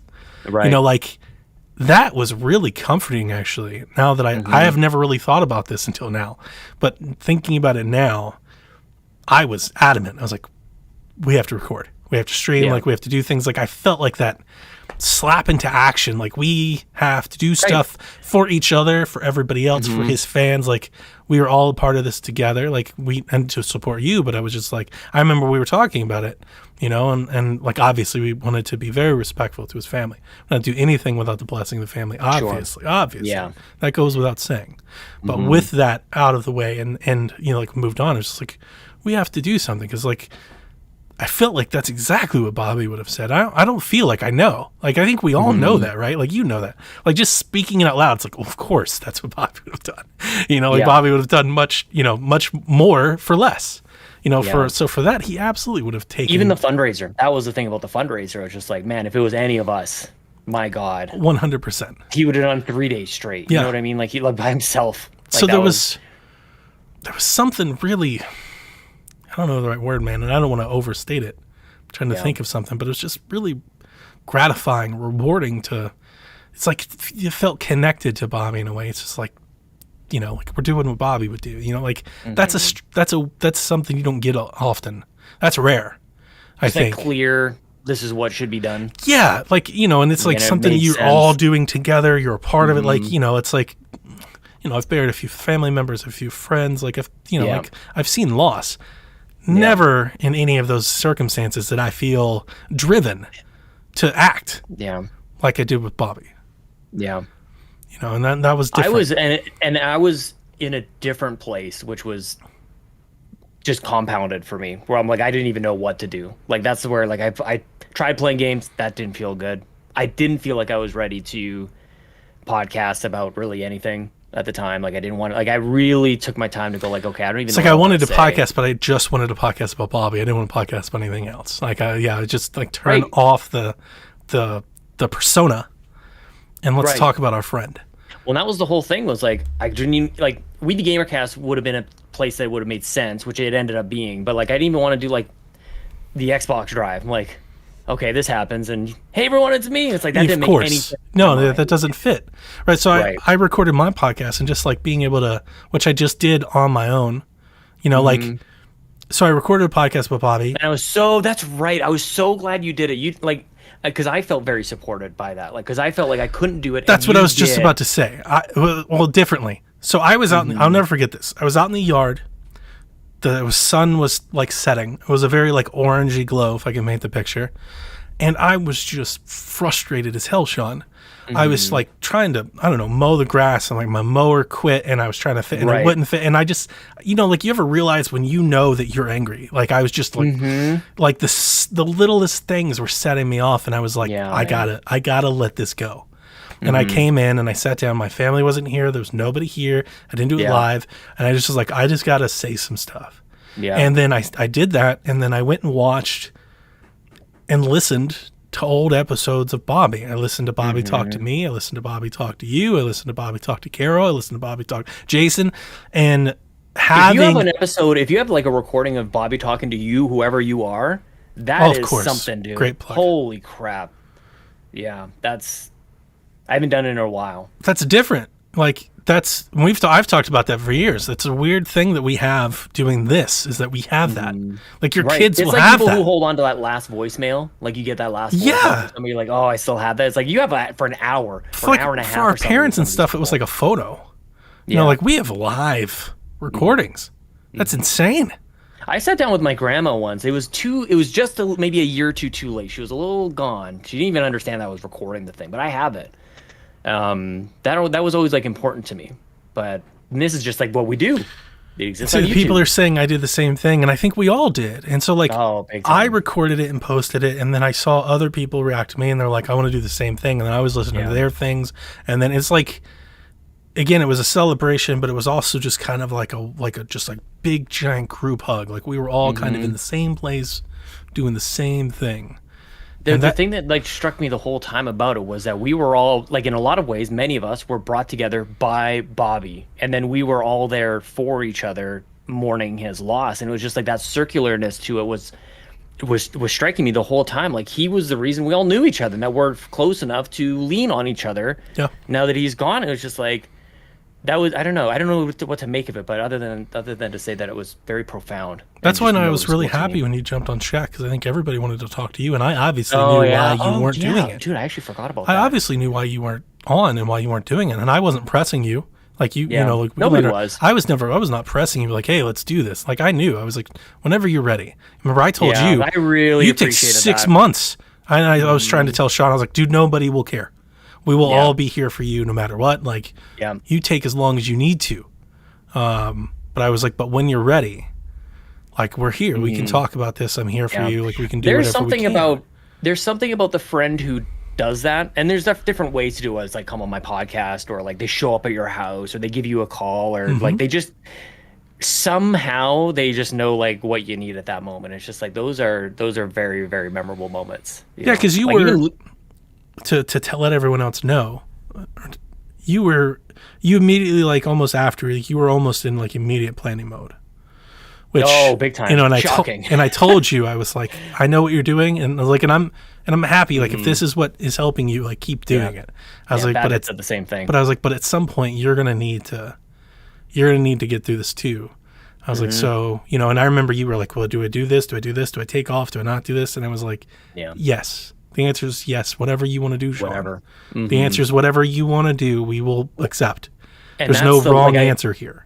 That's whether I remember the specific conversations or not, I learned so much through that, and that's where I'm sitting like on the other side of the table, so to speak, talking to you. It's like whatever you need, Like, Yeah. yeah, it's a different circumstance, but like whatever you want to do, like, yes, like all those things is exactly the sentiment that I'm feeling. And it's like, I'm glad that what I take away from Bobby's passing was just how gracious, like ridiculous, like actually like movie like, really, really compassionate from literally hundreds of people. Yeah. And it's like, oh, that's how you do it. Like, that's not how I would have done it at this. Like, people like Jonathan Brown called me on the Saturday after. He's like, how are you, man? I'm like, what are you, like 22 years old? And you're like, you're wrapping your arms around, like, you're being there for me. Like, what in the world? I know that Just, like, feeling, man.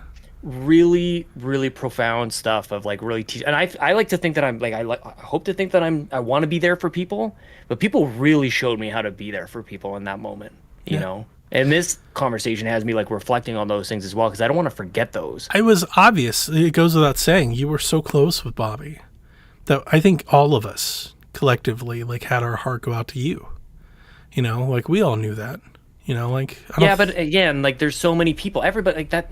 That's the thing about Bobby. Everybody felt like they were his best friend. Like, that was, well, you know? to be forthright, I didn't. Bobby and I were friends. Sure. I wasn't super close with Bobby. I hope I never came off like I was. I almost felt like I almost felt like a responsibility to not do that, like to not make it seem like I was Bobby's best friend. I was like, we weren't. We were content collaborators, somewhat friendly. We talked a lot of shit offline. You know, one of the things that you and I never talked about, one of the things that we talked about privately that I won't share, but we can share now. It never dawned on me to go back and look at Bobby's messages. Oh yeah. Somebody shared one of those with you, right? And you retweeted, and I was like, holy shit. Yeah. I have a treasure trove of messages from Bobby. And we shared a lot of collective laughs over those. That made me feel really great. But a big part of, I guess, my action and my support, it was to you, because it was like, God, this is like his best friend. It sucks. You know, like, oh my God. I think a lot of us felt that for you. Not obviously, there's no connection greater than the other. Every connection is just that. It's just a connection. Yeah. But I think it was pretty clear.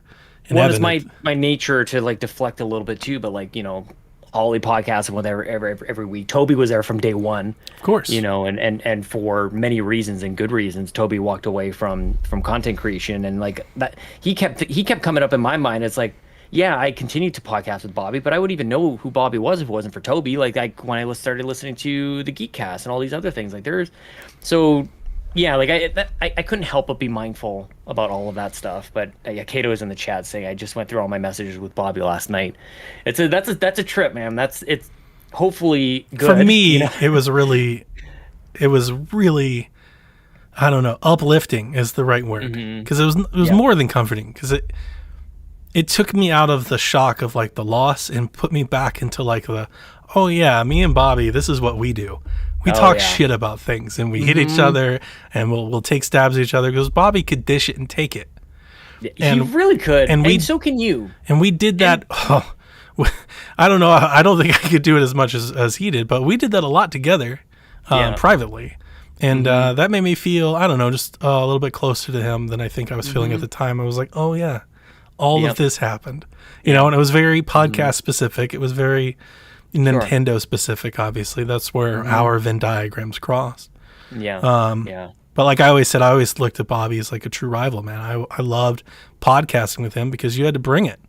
You know, like, and he felt the same way, man. Like, you guys had very similar approaches in that way. Yeah. Big time. Yeah. So and if you weren't playing the game, it wasn't very much fun. Like, if you came to the table and you're like thinking that's going to be a different game, like, you're not going to have a good time at all. You know, and a lot of people did.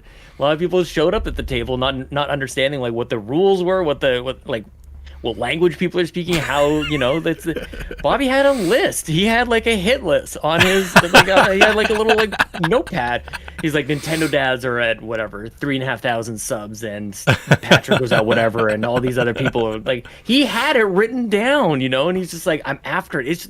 That's like Rocky stuff. Like the way that he literally set targets and just unapologetically, just unabashedly went for it. Which you got to respect. Totally. I think. You know, maybe others don't, but I think. You know, completely. I used to I'm- always tell him that. I used to always tell you Yeah. that. You know, like we had these Yeah. conversations. I remember we got really John close. found that list going through his stuff. Yeah, it was real, man. You got a real list. That's awesome. I remember particularly one example was when he was doing it's like social media or something for like Jules, Yeah, yeah. and he got in media like some manager. hot water, right? And I remember Yeah. reaching out to him. It was one of those messages I found. I think I can share this. I'm not gonna go too crazy, but you know, I reached out to him and I was like, "Hey, man, like, what's the deal?" You know, it's like I don't know left from right over here. Like, what the hell's going Right. on? And he was like, "Wow, they're on me on this, they're on this," and I was that. I mean, we can cuss on the show. I literally wrote. I was like, "Fuck them." You know, it's like, dude, you. One of the things that I've always said about Bobby, and we've said a lot of things. Bobby and I, we've argued, we've praised each other, we've gone the full gambit. Yeah. You'll never ever, in good and bad times, you'll never ever hear me deny Bobby's work ethic. Oh, yeah. Nobody wanted it more than he did, and he put in the time and effort, and you've got to respect that. You know, like dude just grinded, like he was the I don't know the right word. He was just the embodiment of that grind. He was I the mean, example. He yeah. wanted to be the example. He wanted to show how it was done, and he really did. And it Yeah. was to the point where, like, a lot of people, I literally- think, dream of being, you know, popular. I guess the right Yeah. word, successful, whatever you want to call Sure. it. He didn't dream it. He worked for it. Yeah, he really You know, did. like that he lunch scratched pail and clawed. came to work and work for it. Which Yeah, that's a good picture to I paint. always respected him for, and I used to always tell him that. I'm like, dude, killing it. I mean, it You was a were killing pretty it. central part of his celebration of life. Like Yeah. that. How many of us can really like speak to that? Where it's like, Yeah. what are people gonna say? You know, at the end, and like that's how people knew him. That was he really worked for it, man. Yeah, yeah. Oh, dude. Yeah, he was the best. Like, it was just unforgettable.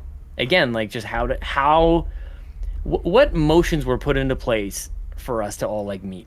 Like, for Bobby to be on We the Gamer cast, for you and I to be in like the Married to the Games. Yeah, for we would Married have to never the Games crossed to paths. the whole, like, there's just so many pieces that had to happen. Speaking Married of to the- speaking of your cosmic like support talking system about. value, my mother passed, and 2014, 2013, something like that.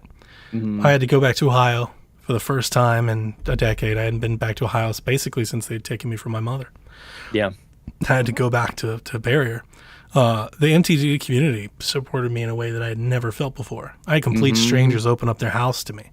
Yeah. You know, they were like, "Hey, like you're good people. We know you from a forum Yeah. where Yep. you have an alias, not even your real damn Playing name, Nintendo. and an avatar, not even a real photo of you, and you can come sleep in my house if you need to." So I understand that feeling. It's a warm thing, man. You really feel like it does have like comforting feel. You're like, it's going to be okay.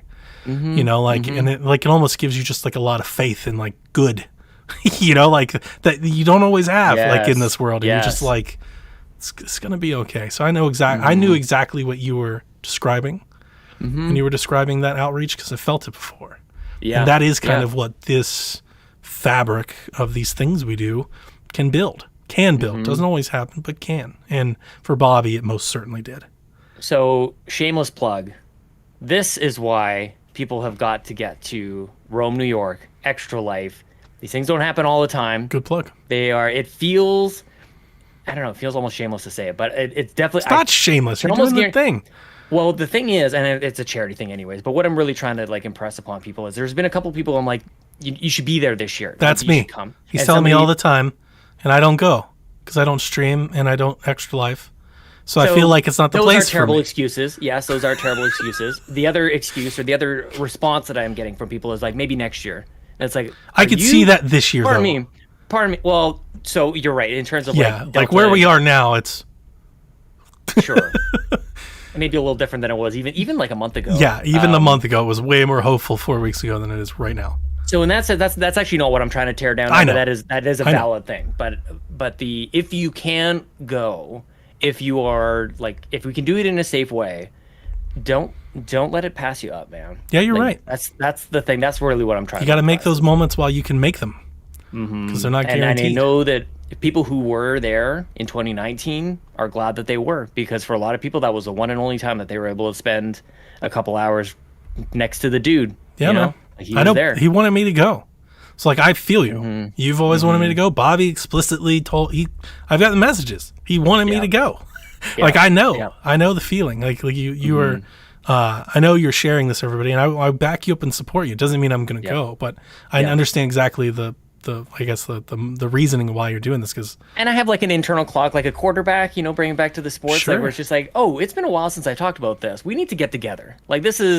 I'll bring this up every, I don't know. Actually, now that we're going to go monthly and Patreon exclusive, it'll be almost every episode. So like Bob, goodness, I just did it. Donnie, when are we getting together? Like when are we actually meeting up? When am I gonna like hand over another skateboard to you or something like that? I don't know, man. I had the chance to give you the skateboard. Like we house party, met. E3, PAX. We'll have to find a time. I'm telling you, man. I agree with you. We need to do more of that stuff like that. I just don't know if Rome is going to be that for me. So maybe we just gotta do more of it. Maybe I need to find a new Rome. So, and that's where, and I have so much, speaking of just good people, Lee Navarro, like I met, like the first time I met him, I was on their podcast and he's like, so we're doing this thing in Rome, New York.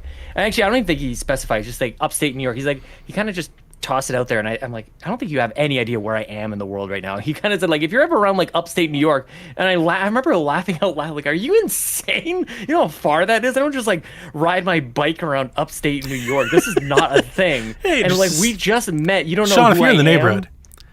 Well, and it was in those early days of like, wait, friends on the internet? Like that's not how you're supposed to do things, you know? And I'll never forget that. That was like, and how many podcasts have we guested on over the years? Yeah. Like that's a moment I always remembered. And then as it turned out, years later, Lee and I became really good friends. And he's the person who opened up his house to me. He picked me up in the middle of the night from the airport. And like, he's just like that with everybody. But I was lucky enough to be like really, really connected. Well, I'm sure not with everybody, but it is incredible how far his servitude to others is. I mean, it's like Bobby's dedication to his content and also his servitude to others as well. Like there's some of these people who are just like, they live to enhance the lives of other people. Like, and I have that gets me, like when I see that, when I witness that, it's like people who serve others selflessly. They legit, like Lee doesn't want anything in return. Yeah. Like he really doesn't. It's just like, that's what, I don't know. I haven't talked. Maybe I'll talk to him about this. He's gonna be on We the Gamercast soon enough. But as we annually promote Extra Life and everything like that. Sure. But like I don't know I don't know if he gets anything out of it. But Andros, I don't know. Like I appreciate he says, Sheridan, you were one of those people. Don't deflect. I am gonna deflect. Don't because you are. No, because Lee is like just he's there. Then man, you both are. Like, well, look, I would say I think what you're trying to say is the world would be a better place if we all did that. And I know for me, I can maybe do a little bit more of that in my life. It's moments and conversations like this that make you think on that a little bit more. That's the positive that comes out of these horrible situations, is like if that prompts somebody to think about something a little bit different, maybe to pause on like the toxic post that they're going to put on Twitter, or to reach out to a friend they haven't done anything on, or just think about the time that we have just a little bit differently, then it's a positive. There's something that can be taken out of it that, like you said, kind of jogs you out of what is a typical type of thing. But if Lee's doing Extra Life in November, then like this is something I just think like maybe my role, maybe it's something that I want to do is, okay, so what else? So then I get on you about House Party, and maybe I get on somebody else about like maybe there's something here, maybe there's something in Toronto, like there's there's you a lot guys of can stuff make the happening Canadian club. There's a lot of you Canadian folks, like there should be more get-togethers. You guys are closer. Really are. They really are. Like for me, I gotta organize a cross-country meetup. It's like damn Fast and the Furious me trying to get my band together. I gotta go globetrotting. Dude, there's actual, like Tony Baker, there's an actual open invite for Tony Baker just to come over for Halo Saturdays. Like he's going to be sitting next to me very soon. We're just going to be playing games. Like that's special. The house party's happening. We're all sure about that. We're going to do it. We basically put it off to 2022 because of COVID, and which we feel much better about now. Yeah. Like I got to tell you, like 3 months ago, I was like, could we do something? Like PAX soon? And now it's like, absolutely not. We need to wait. See, and that's the thing, as every day, every week that goes by, and I continue to maintain my hype for Extra Life this year, and I will, but like it becomes a little bit more questionable of whether or not you're being realistic, right? Because that there is a reality where it's probably not a good idea. It's my hopeless optimism. Of course. But I also, obviously... But you should have, as long as you can have. Well, I mean, the whole... I didn't go to Bobby's funeral because I didn't feel like I should cross the border to go into a room because of COVID, Of course. which he passed away from. Like that was like seemed like a no-brainer to me. It's hard to do. Yeah. So I have a huge amount of sensitivity to it, and I hope that that still comes across, even though where I'm saying like we need to get in the same room, play video games together. Yeah. You know, like things I mean, are a I little can't, different now. can't but wait to hug things are Dev. changing too. Can't wait to Right? hug Devin I bet he gives and great Kev, hugs. I said man. that from day You know, one. like, it's going to be great just being able to see those folks. Because I've only Yeah. seen a couple people in real life. And you're right. Like, these are, like, you and my crew. I mean, these are some of my closest friends that I have. You know, I made the joke to my wife. I was like, if we were to get married now, my entire group's going to be made of people Can you imagine? I've never met Dude, before. That's a really fun game to play. Like that we've never met in reality, like in real life, but they'd be Yeah. there. One, I know they'd be there. Two, Yeah. like that's legit. Yeah. You imagine the party. Oh my Oh gosh. man, that'd be good. We'd be sitting around the table playing. Maybe I Pokemon should get a together, divorce just so we linked up can do Game that. Boys. Just get Hell yeah. divorced and then do the wedding all over again. I mean, the other way that some people do it is like they renew their vows, but however you want to tackle it, man. Whatever you wanna do. look. If Bobby didn't teach anything, we're not going to half-ass it. All right, Yeah. we're going to do it. Full We're on going to do it the moment. full money. Not even a divorce, just like eradicate it from existence. That's funny. So comic book, sport. Okay, so Ryan Turfer's gonna have a lot of fun putting this description together. Producer Ryan. Producer Ryan, he's killing it, man. Pour one out I for you, love it. buddy. I always gotta have. I always like it. Like I think about it. Man, what show was it? Oh, was it on PTI? There was always like Tony Reale. Like it was always. Do you ever watch those sports shows? He Yeah. ended up having his own show. You know, the producer around the corner, he pops in. We gotta have like Ryan just like sitting here and just like pop in with a quip. Oh, like a little He would fact never do checker, that. I would never want to do that. Like just that's how kind of funny does it actually. just like I- lower which I didn't know. thirds. You know? Totally. Yeah, just Yeah. live as we're going along. He's here. He's just making sure everything's fine. Listening. Just shaking in. his head. Just no, that doesn't make any And sense. he's literally doing that right now. Just like, what are you talking about? Yeah. What a guy. Oh well, I'm glad you're. I'm glad you opened up about it, man. Always good to talk about Bobby. I glad I always did. kind of feel mindful about. I feel better talking to you, overdoing that. Sean. I could talk Just about. why I I could came talk on the- about Bobby every day. That's why I came on the podcast. I knew it's the same thing, like, you know, with Elaine. I knew like this is what we do. I knew that it would be Elaine wrong. is so good for you. It'd Elaine be is- wrong. It'd be Elaine wrong to cares for all of us. postpone it. Like I'm just hurting myself. I'm not hurting anybody else but me to not Mm-hmm. get on the call and talk to you. You know, That was one thing I reflected on a lot after Bobby passed, was just like it felt like we were doing it right. Whatever that even means. Like it felt like I never felt like I was doing anything that was disrespectful, that was halting my grieving process. It just felt like because I had so much help, I think through that, like I don't know if I'm articulating that very No, well. I think but you are. It I know just exactly seemed what like you're saying. it seemed like I was doing what I needed to do, which I think has helped me in the long run, if this is the long run at this point. Where I feel like I can still like talk to him, I'll talk about him. I'll still get emotional a little bit about it, but I can. Of course, like I can. you never will not. You know why Yeah. you get emotional? Because it's real. Because you have feelings. Yeah, but I like. Like that doesn't I think go the away. other side of it, though, I was talking about him the other day to somebody who didn't know him. You know, just sort of like every now and then you have somebody who doesn't take COVID all that seriously, and you go like, I mean, this happened, and they go, oh. You know, and we talked about it. I had a lot of guilt with that because that was one of the last. That wasn't the last, which I'm very, very happy about. But it was one of the last big flare-ups Bobby and I had was about that, and about Yeah. that episode of what was it? Cup of Joe? Was it Cup of Yeah. Joe?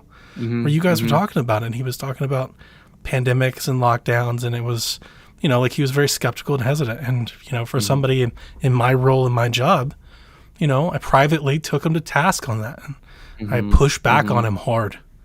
Yeah, I let that's him hard know. to do, dude. But that's what Good we. for you. I feel bad about You it. did it to because- me though. You did it to me too. Like right at the start. Yeah, I feel bad about it. Obviously, with what's happened, it's like I wish maybe I hadn't done that. Like, you know, like yeah, Well, I just maybe we could have, you know, like because I went hard, but that's what Bobby and I did though. Bobby and I dug in hard on each other all the time.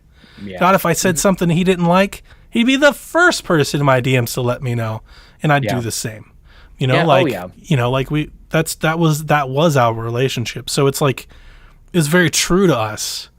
But you know, I told you that like when he first ever got admitted, like way before he passed, like I kind of felt, you know, I don't know, guilty, shame. I was just like, oh. And there's a part of me that felt good because it was like, Yeah. I felt like I was telling him what he needed to hear. Mm-hmm. You know, like obviously he either didn't want to listen, or didn't have the aptitude to listen, or the availability to listen. Obviously, there's lots of varying degrees like that. People got to work.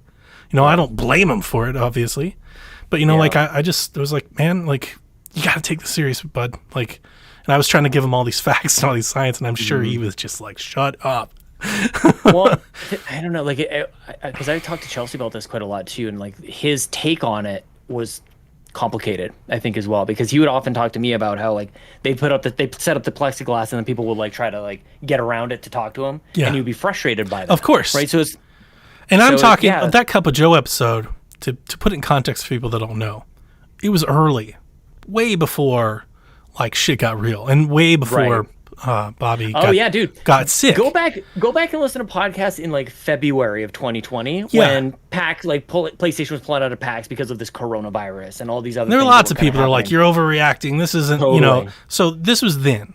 As things progress, Bobby and I, you know, like obviously came to some common ground. Bobby was like, yeah, we got to start taking this seriously. So that, I want to be clear. That's not what I'm insinuating. It was just, you know, it was one of those things that I think about often, because I'm just like, you know, I wish we would have had a really big game or something that we talked about. Yeah. I wish that hadn't been so much the focus of our last few conversations was COVID. Ultimately, my last year of podcasting was Bobby diving into Animal Crossing, and I couldn't give two shits about it.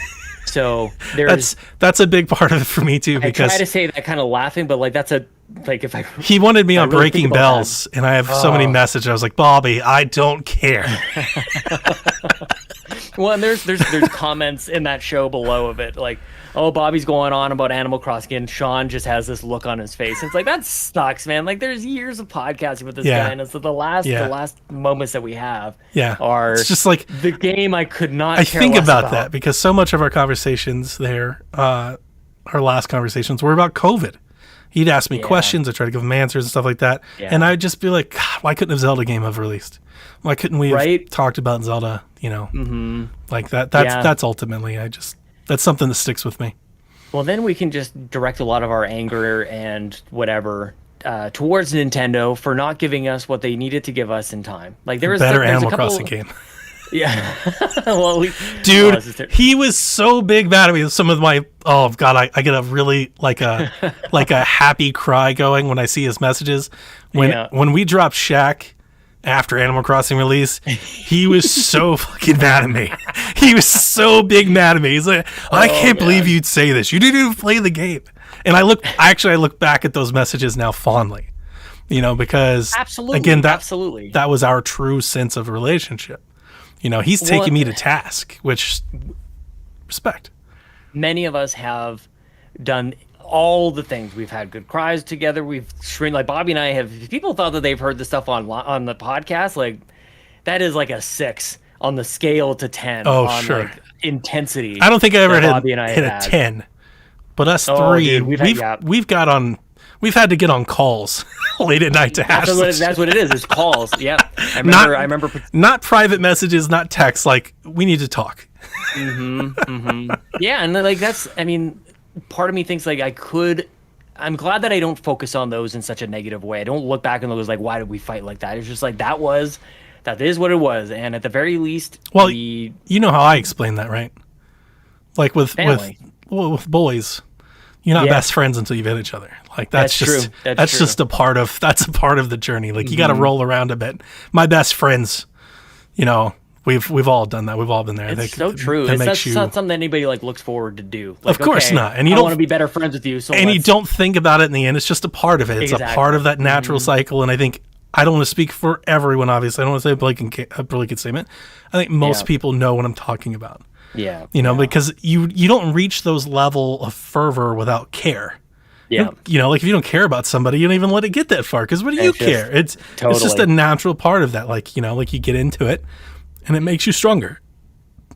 Don says Bobby always said that you couldn't tell what somebody was saying in a text, that you had to talk to him on the phone. I mean, he was just a talker. Like that's just part of him. That one night where we were at it, he was like, we need to talk. So I 100% like we had to get on a private Skype call to chat it out. And my wife made so much fun of us that night. She knows him for yeah. that. From that moment, she knows him. Like when I told We're her, all a she bunch was of like, high school girls. yeah, she was you like, know? "Is that guy you were on the phone with?" Yeah. Yes, that was him, the guy. You know, me and my high school drama friends, Totally. Yeah. nerd What else are podcasters we about gonna video do? Yeah. games.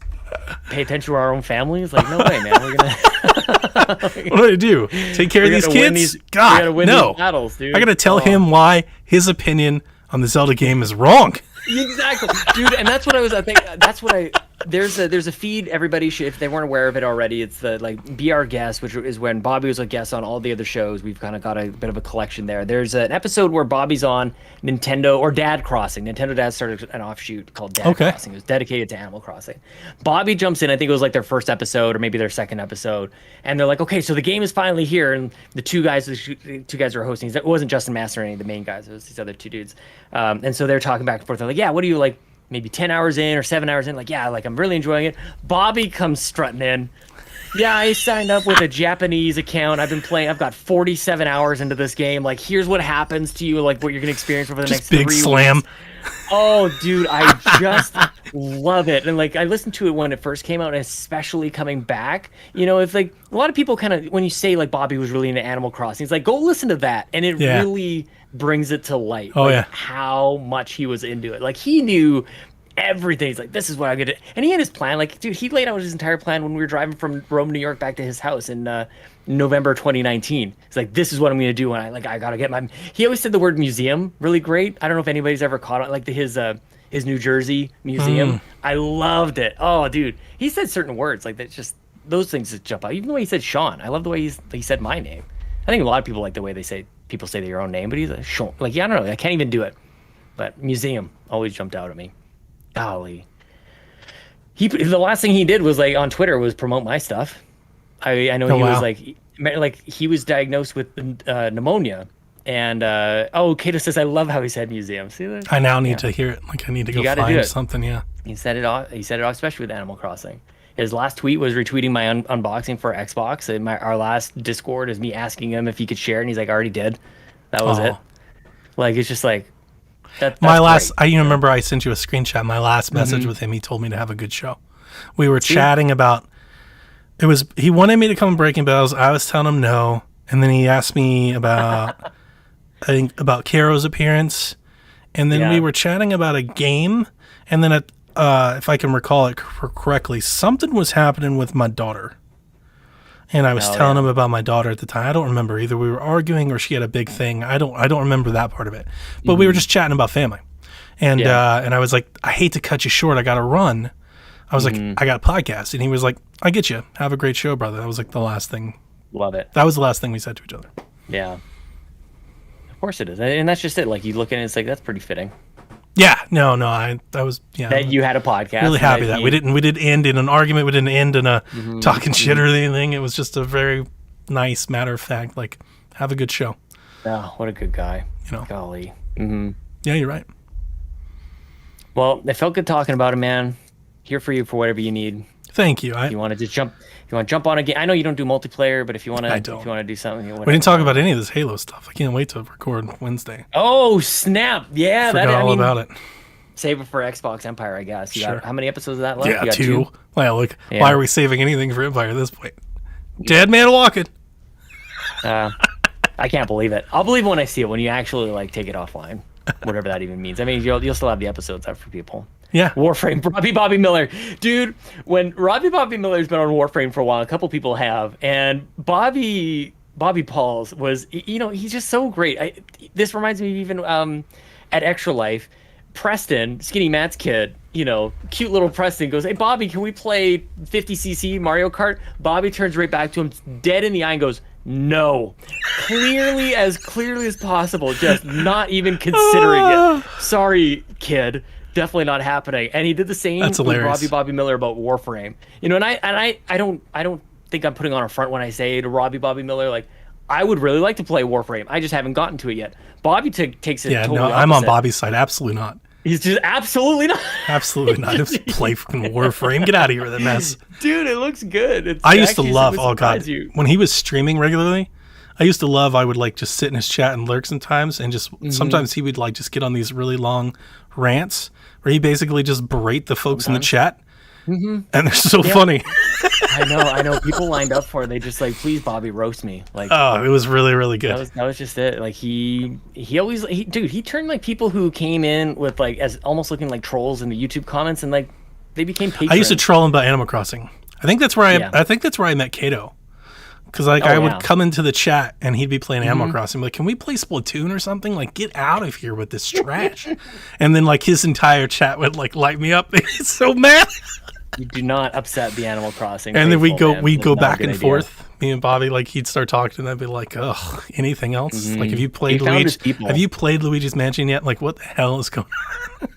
Oh, I actually haven't. I haven't yet. I'm sorry. Kids are like in Chelsea playing Breath of the Wild. That's fun. Oh yeah, yeah. That's a great game. It's just like Zelda. I'm waiting for the OLED, dude. So I'm still playing. I'm gonna play Monster it. Hunter. I'm gonna play Breath of the Wild. I'm waiting for the OLED. That's what I'm getting at. Like I'm playing Monster Hunter Stories 2, and like as choppy and everything that it is in the spot that I'm at, and then I watched Chelsea play this gigantic game. Yeah, it's gorgeous. Like it was really like it's beautiful. It's smooth. Even for its limitations. So that's the thing where they've built something for the hardware. Yeah. Right. You know, like even for all of its limitations that are evident, you can see it. Like I could point it out to you. Low resolution, lack of anti-aliasing. I can point it out to you. Doesn't matter. Still beautiful. I think that's what was striking me. That like as I was watching Chelsea play, I'm like, son of a bitch. Yeah. Like, and again, like, as if I need reminding that like the 2017 game that everybody still talks about, like greatest game. Everybody, you know, there's everything that could have been said about Breath of the Wild has been said. Don't need to hear it again. And still, I'm looking at it. Let's say it again. It's worth it. Holy shit. Yeah. Well, I mean, maybe I was going to replay it. It was right there on my list until I saw that damn article from VGC that was like, we played 15 minutes of Breath of the Wild today on the OLED, and it's night and day. And I was like, well, oh yeah, so you'll wait. Damn it. Yeah. Well, I guess I'll wait for the OLED then. It just does not scream replayability to me for whatever reason. Like Breath of the Wild? It's just Sean, so I've beat it 3 times already. I know you have. Like I just like, and I'm eager to play a 4th. Yeah. I just need a good window. I need about a month where I can just not do anything else and just go Breath of the Wild. Anything coming out between now and Christmas. I think you're good. No, I'm not good.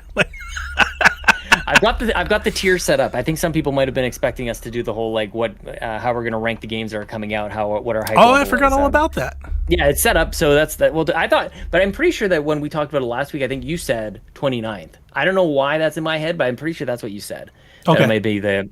So do I need to prep or just show up for that? I'll send you another link to it. Do I need to set it up beforehand? I don't know. You can set up maybe a screen if we want to share your screen. Okay. Although you've kind of got it on. You're just sharing your screen on Discord, so we can. I don't know. Yeah. I mean, Melon does it really well. Oh, yeah. If just Melon like still E3. works, so let's do that. Yeah. We can try it.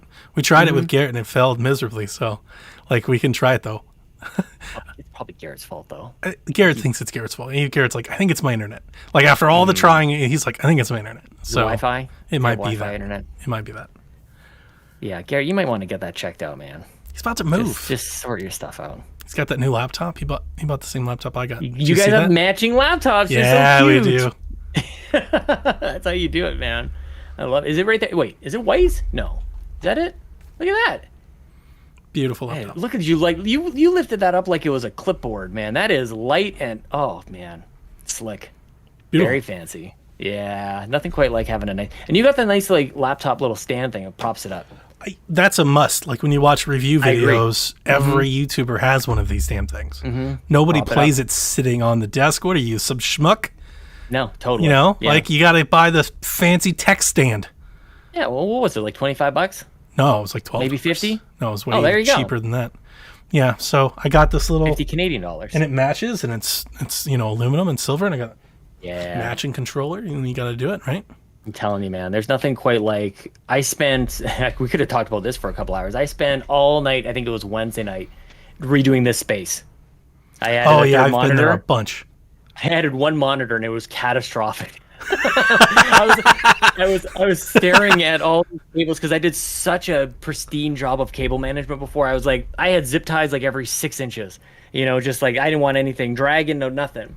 And I'm looking at it all. I'm like, I have to clip all these things out of here. I gotta cut them all off. I gotta start all over again. I can't just add another cable. And it was just so because I had to reorganize like even where the monitors were, okay? Because I've not like it's a whole thing. I feel, and so I'm like, I tried not to do it, and that took up a lot of the time of just trying to go around not doing it the right way. oh, that's so funny. I find that really relaxing, and totally I always say just throughout my whole cathartic, week. but like I reach that level where usually when I'm really stressed out or something, it's like, all right, here's what I'm going to do. I'm going to completely control this situation. We're going to make it as good as we can. And there's just, totally.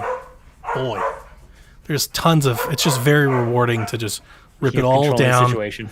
Yeah, as my daughter lets the dogs in and they go bananas. But yeah, so I've done that twice, I think, in the last 6 months. The last time I did it was Same. right before I went on vacation. Yeah, like I had just done rewired this. everything. And I always do like a super deep clean on it too. Take everything apart, detach Same. everything, every wire, Yep. clean, and put everything back piece by piece by piece. I traded out some wires, realizing like some of these cables. I'm like, I got a shorter HDMI cable than this. Yeah, Like, that's all I need. Like, Last time I did it, Sean, I bought cables. I was like, Yeah. I don't need this 4-foot cable. I only need to go 15 inches. Like, let's get a Yep. let's get a 1-foot cable. I've literally done the exact same. Like, so good, so good. And then you finish it, and you got the hands on your hips. Yeah. That's pretty good. That's nice. Yeah, And then you that's look pretty at it, you're nice. like, boy, you can't see anything. This is beautiful. I am honestly like I feel like I am at the point where I almost have to do this out of necessity, either for my wallet or sanity. I have to just go, this is perfect. I have to look at it and go like, I can't do anything else. I don't want to do anything. Something I kind of want to do like one more thing, but like it's good enough. I've got, my entire periphery. Like if I look at my eyes, I saw your screenshot. Yeah. screen. It's wrapped. It's Like you wrapped, have dude. I am Megadesk. good. Like the clear definition of Megadesk. Dwight. I can't imagine like what it's like to walk in that room and just like see Yeah. this monstrosity that you've built. This is you should see my mother-in-law even before the third screen. She saw 2 screens. She's like, I'm overwhelmed. She's Right. like, I have to leave this room right now. Like it's a little much. I'm like, I guess this isn't what most. It's a lot people for the do. sensory, like the sensory overload that yeah. you got going in Yeah. there. Like Yeah, you're I a mean, I VR thought- helmet away from, like Mm-hmm. Extra Life, or not Extra Life, but Second Life. Second Life. Yeah. It's Getting real perfect. close to like plug it into the Matrix from where you are, Sean. It's just, and it's one little bit at a time is the fun part about it. Of Like course. I had a monitor here, or I've got a keyboard over here, or whatever, and so that's kept it affordable, but it's just relentless, and that's where I'm like, I think the only thing that I would change now, I got to keep my eye. You have out to pick on- a stopping point though. It's my mic boom. I need the Elgato has like a low profile one that kind of comes low to the desk and then pops up. I've got it. Although I'm kind of getting used to this. Yeah, what's sitting wrong in with front of what's my face. wrong with this one? It's well, as we're talking right in this moment, I'm actually coming quite okay with it. But when I first set it up and I've got this kind of sitting over top, I'm like, I don't know if I'm comfortable with it, but now I'm okay with it actually. Maybe I don't need to change this. I honestly have never given mine much thought. Mine's just a very basic, simple, just Yeah. thing. I don't care. First I'll I put this was thing worried like about this on the it being shelves and just put it right in front of my way. face the whole time.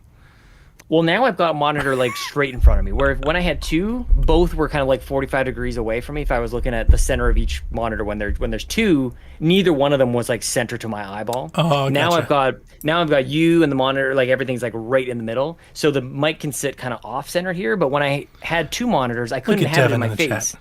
Devin's the worst for this stuff. Just the That boom is absolute loud. worst. I don't think I need a boom that like is silent when I don't think I will ever want to touch it. You see a lot of podcasters like they grab their mic and they move it around and everything. I don't think I ever want to be in a space where I even think that I can do that. Yeah, I never give mine much thought. I'll never let it go. I'll be moving all over the place and it's no good. Don Yeah, says I with- need a red one. With mine, I grab that'd be mine and like- I swing it in front of me, and that's it. I just leave it alone. That's it. Yeah. There is something. There's a very gratifying thing that I do when I'm done. I hit stop and then I swing it right out of my face Yep. again, and it's I like swing I'm it all the way done. over there. Yeah, and then sometimes I don't push it too far out of the way, and it'll still be in frame when I start up work the next day.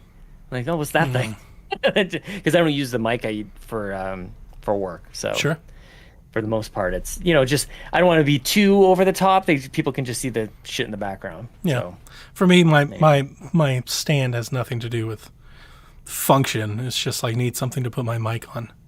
Can you adjust Chucky's eyeballs? Like, can you move? Do they Nope. just sit right there? Not the eyes. I wish. It's not an animatronic. It's a replica doll. There's lots of things that are very. I mean, it's prop worthy.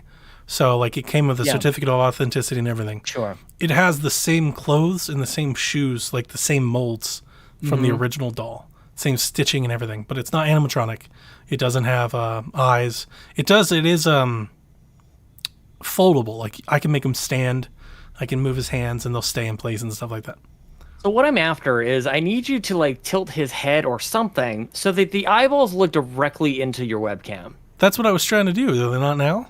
It's just a little off. Like it looks like he's kind of like looking just past me a little bit. But if you could just tweak just a little bit, just so. No, I think you have to move. I think you have to move the Chucky. But if like if you zoomed right into it, it should look like Chucky's looking into my soul. Did you see my smoke machine? No, I don't. I don't think so. I bought a smoke machine for Halloween. Oh my god. Fog yeah, machine. your Halloween, man. I gotta talk to you. But like, at what point do you start getting ready for Halloween? Because we're coming up on it. Yeah. I just bought a bunch of movies. I bought about 10 movies, and I don't. Oh yeah. I didn't really know what I wanted to do for Halloween this year.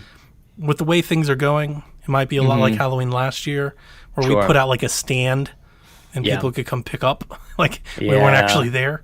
Yeah, that's right. But I don't really know what else I can do with my kind of my setup besides changing it, which I don't want to do. I've invested too much money into it. But like I hate the blow ups. I loathe the inflatables. Oh yeah. You know, like my father-in-law had varying disagreements on the inflatables because he loves those. I hate the inflatables. So I've got the graveyard. I've got the drive-in movie theater with my screen and projector. And I've got Chucky. And we do up the porch with the lights and the Grim Reapers and stuff. And I was thinking to myself, I was like, well, what else can I do? So I started looking at like animatronics, and they're really expensive, and I don't know where the hell I'm going to store it.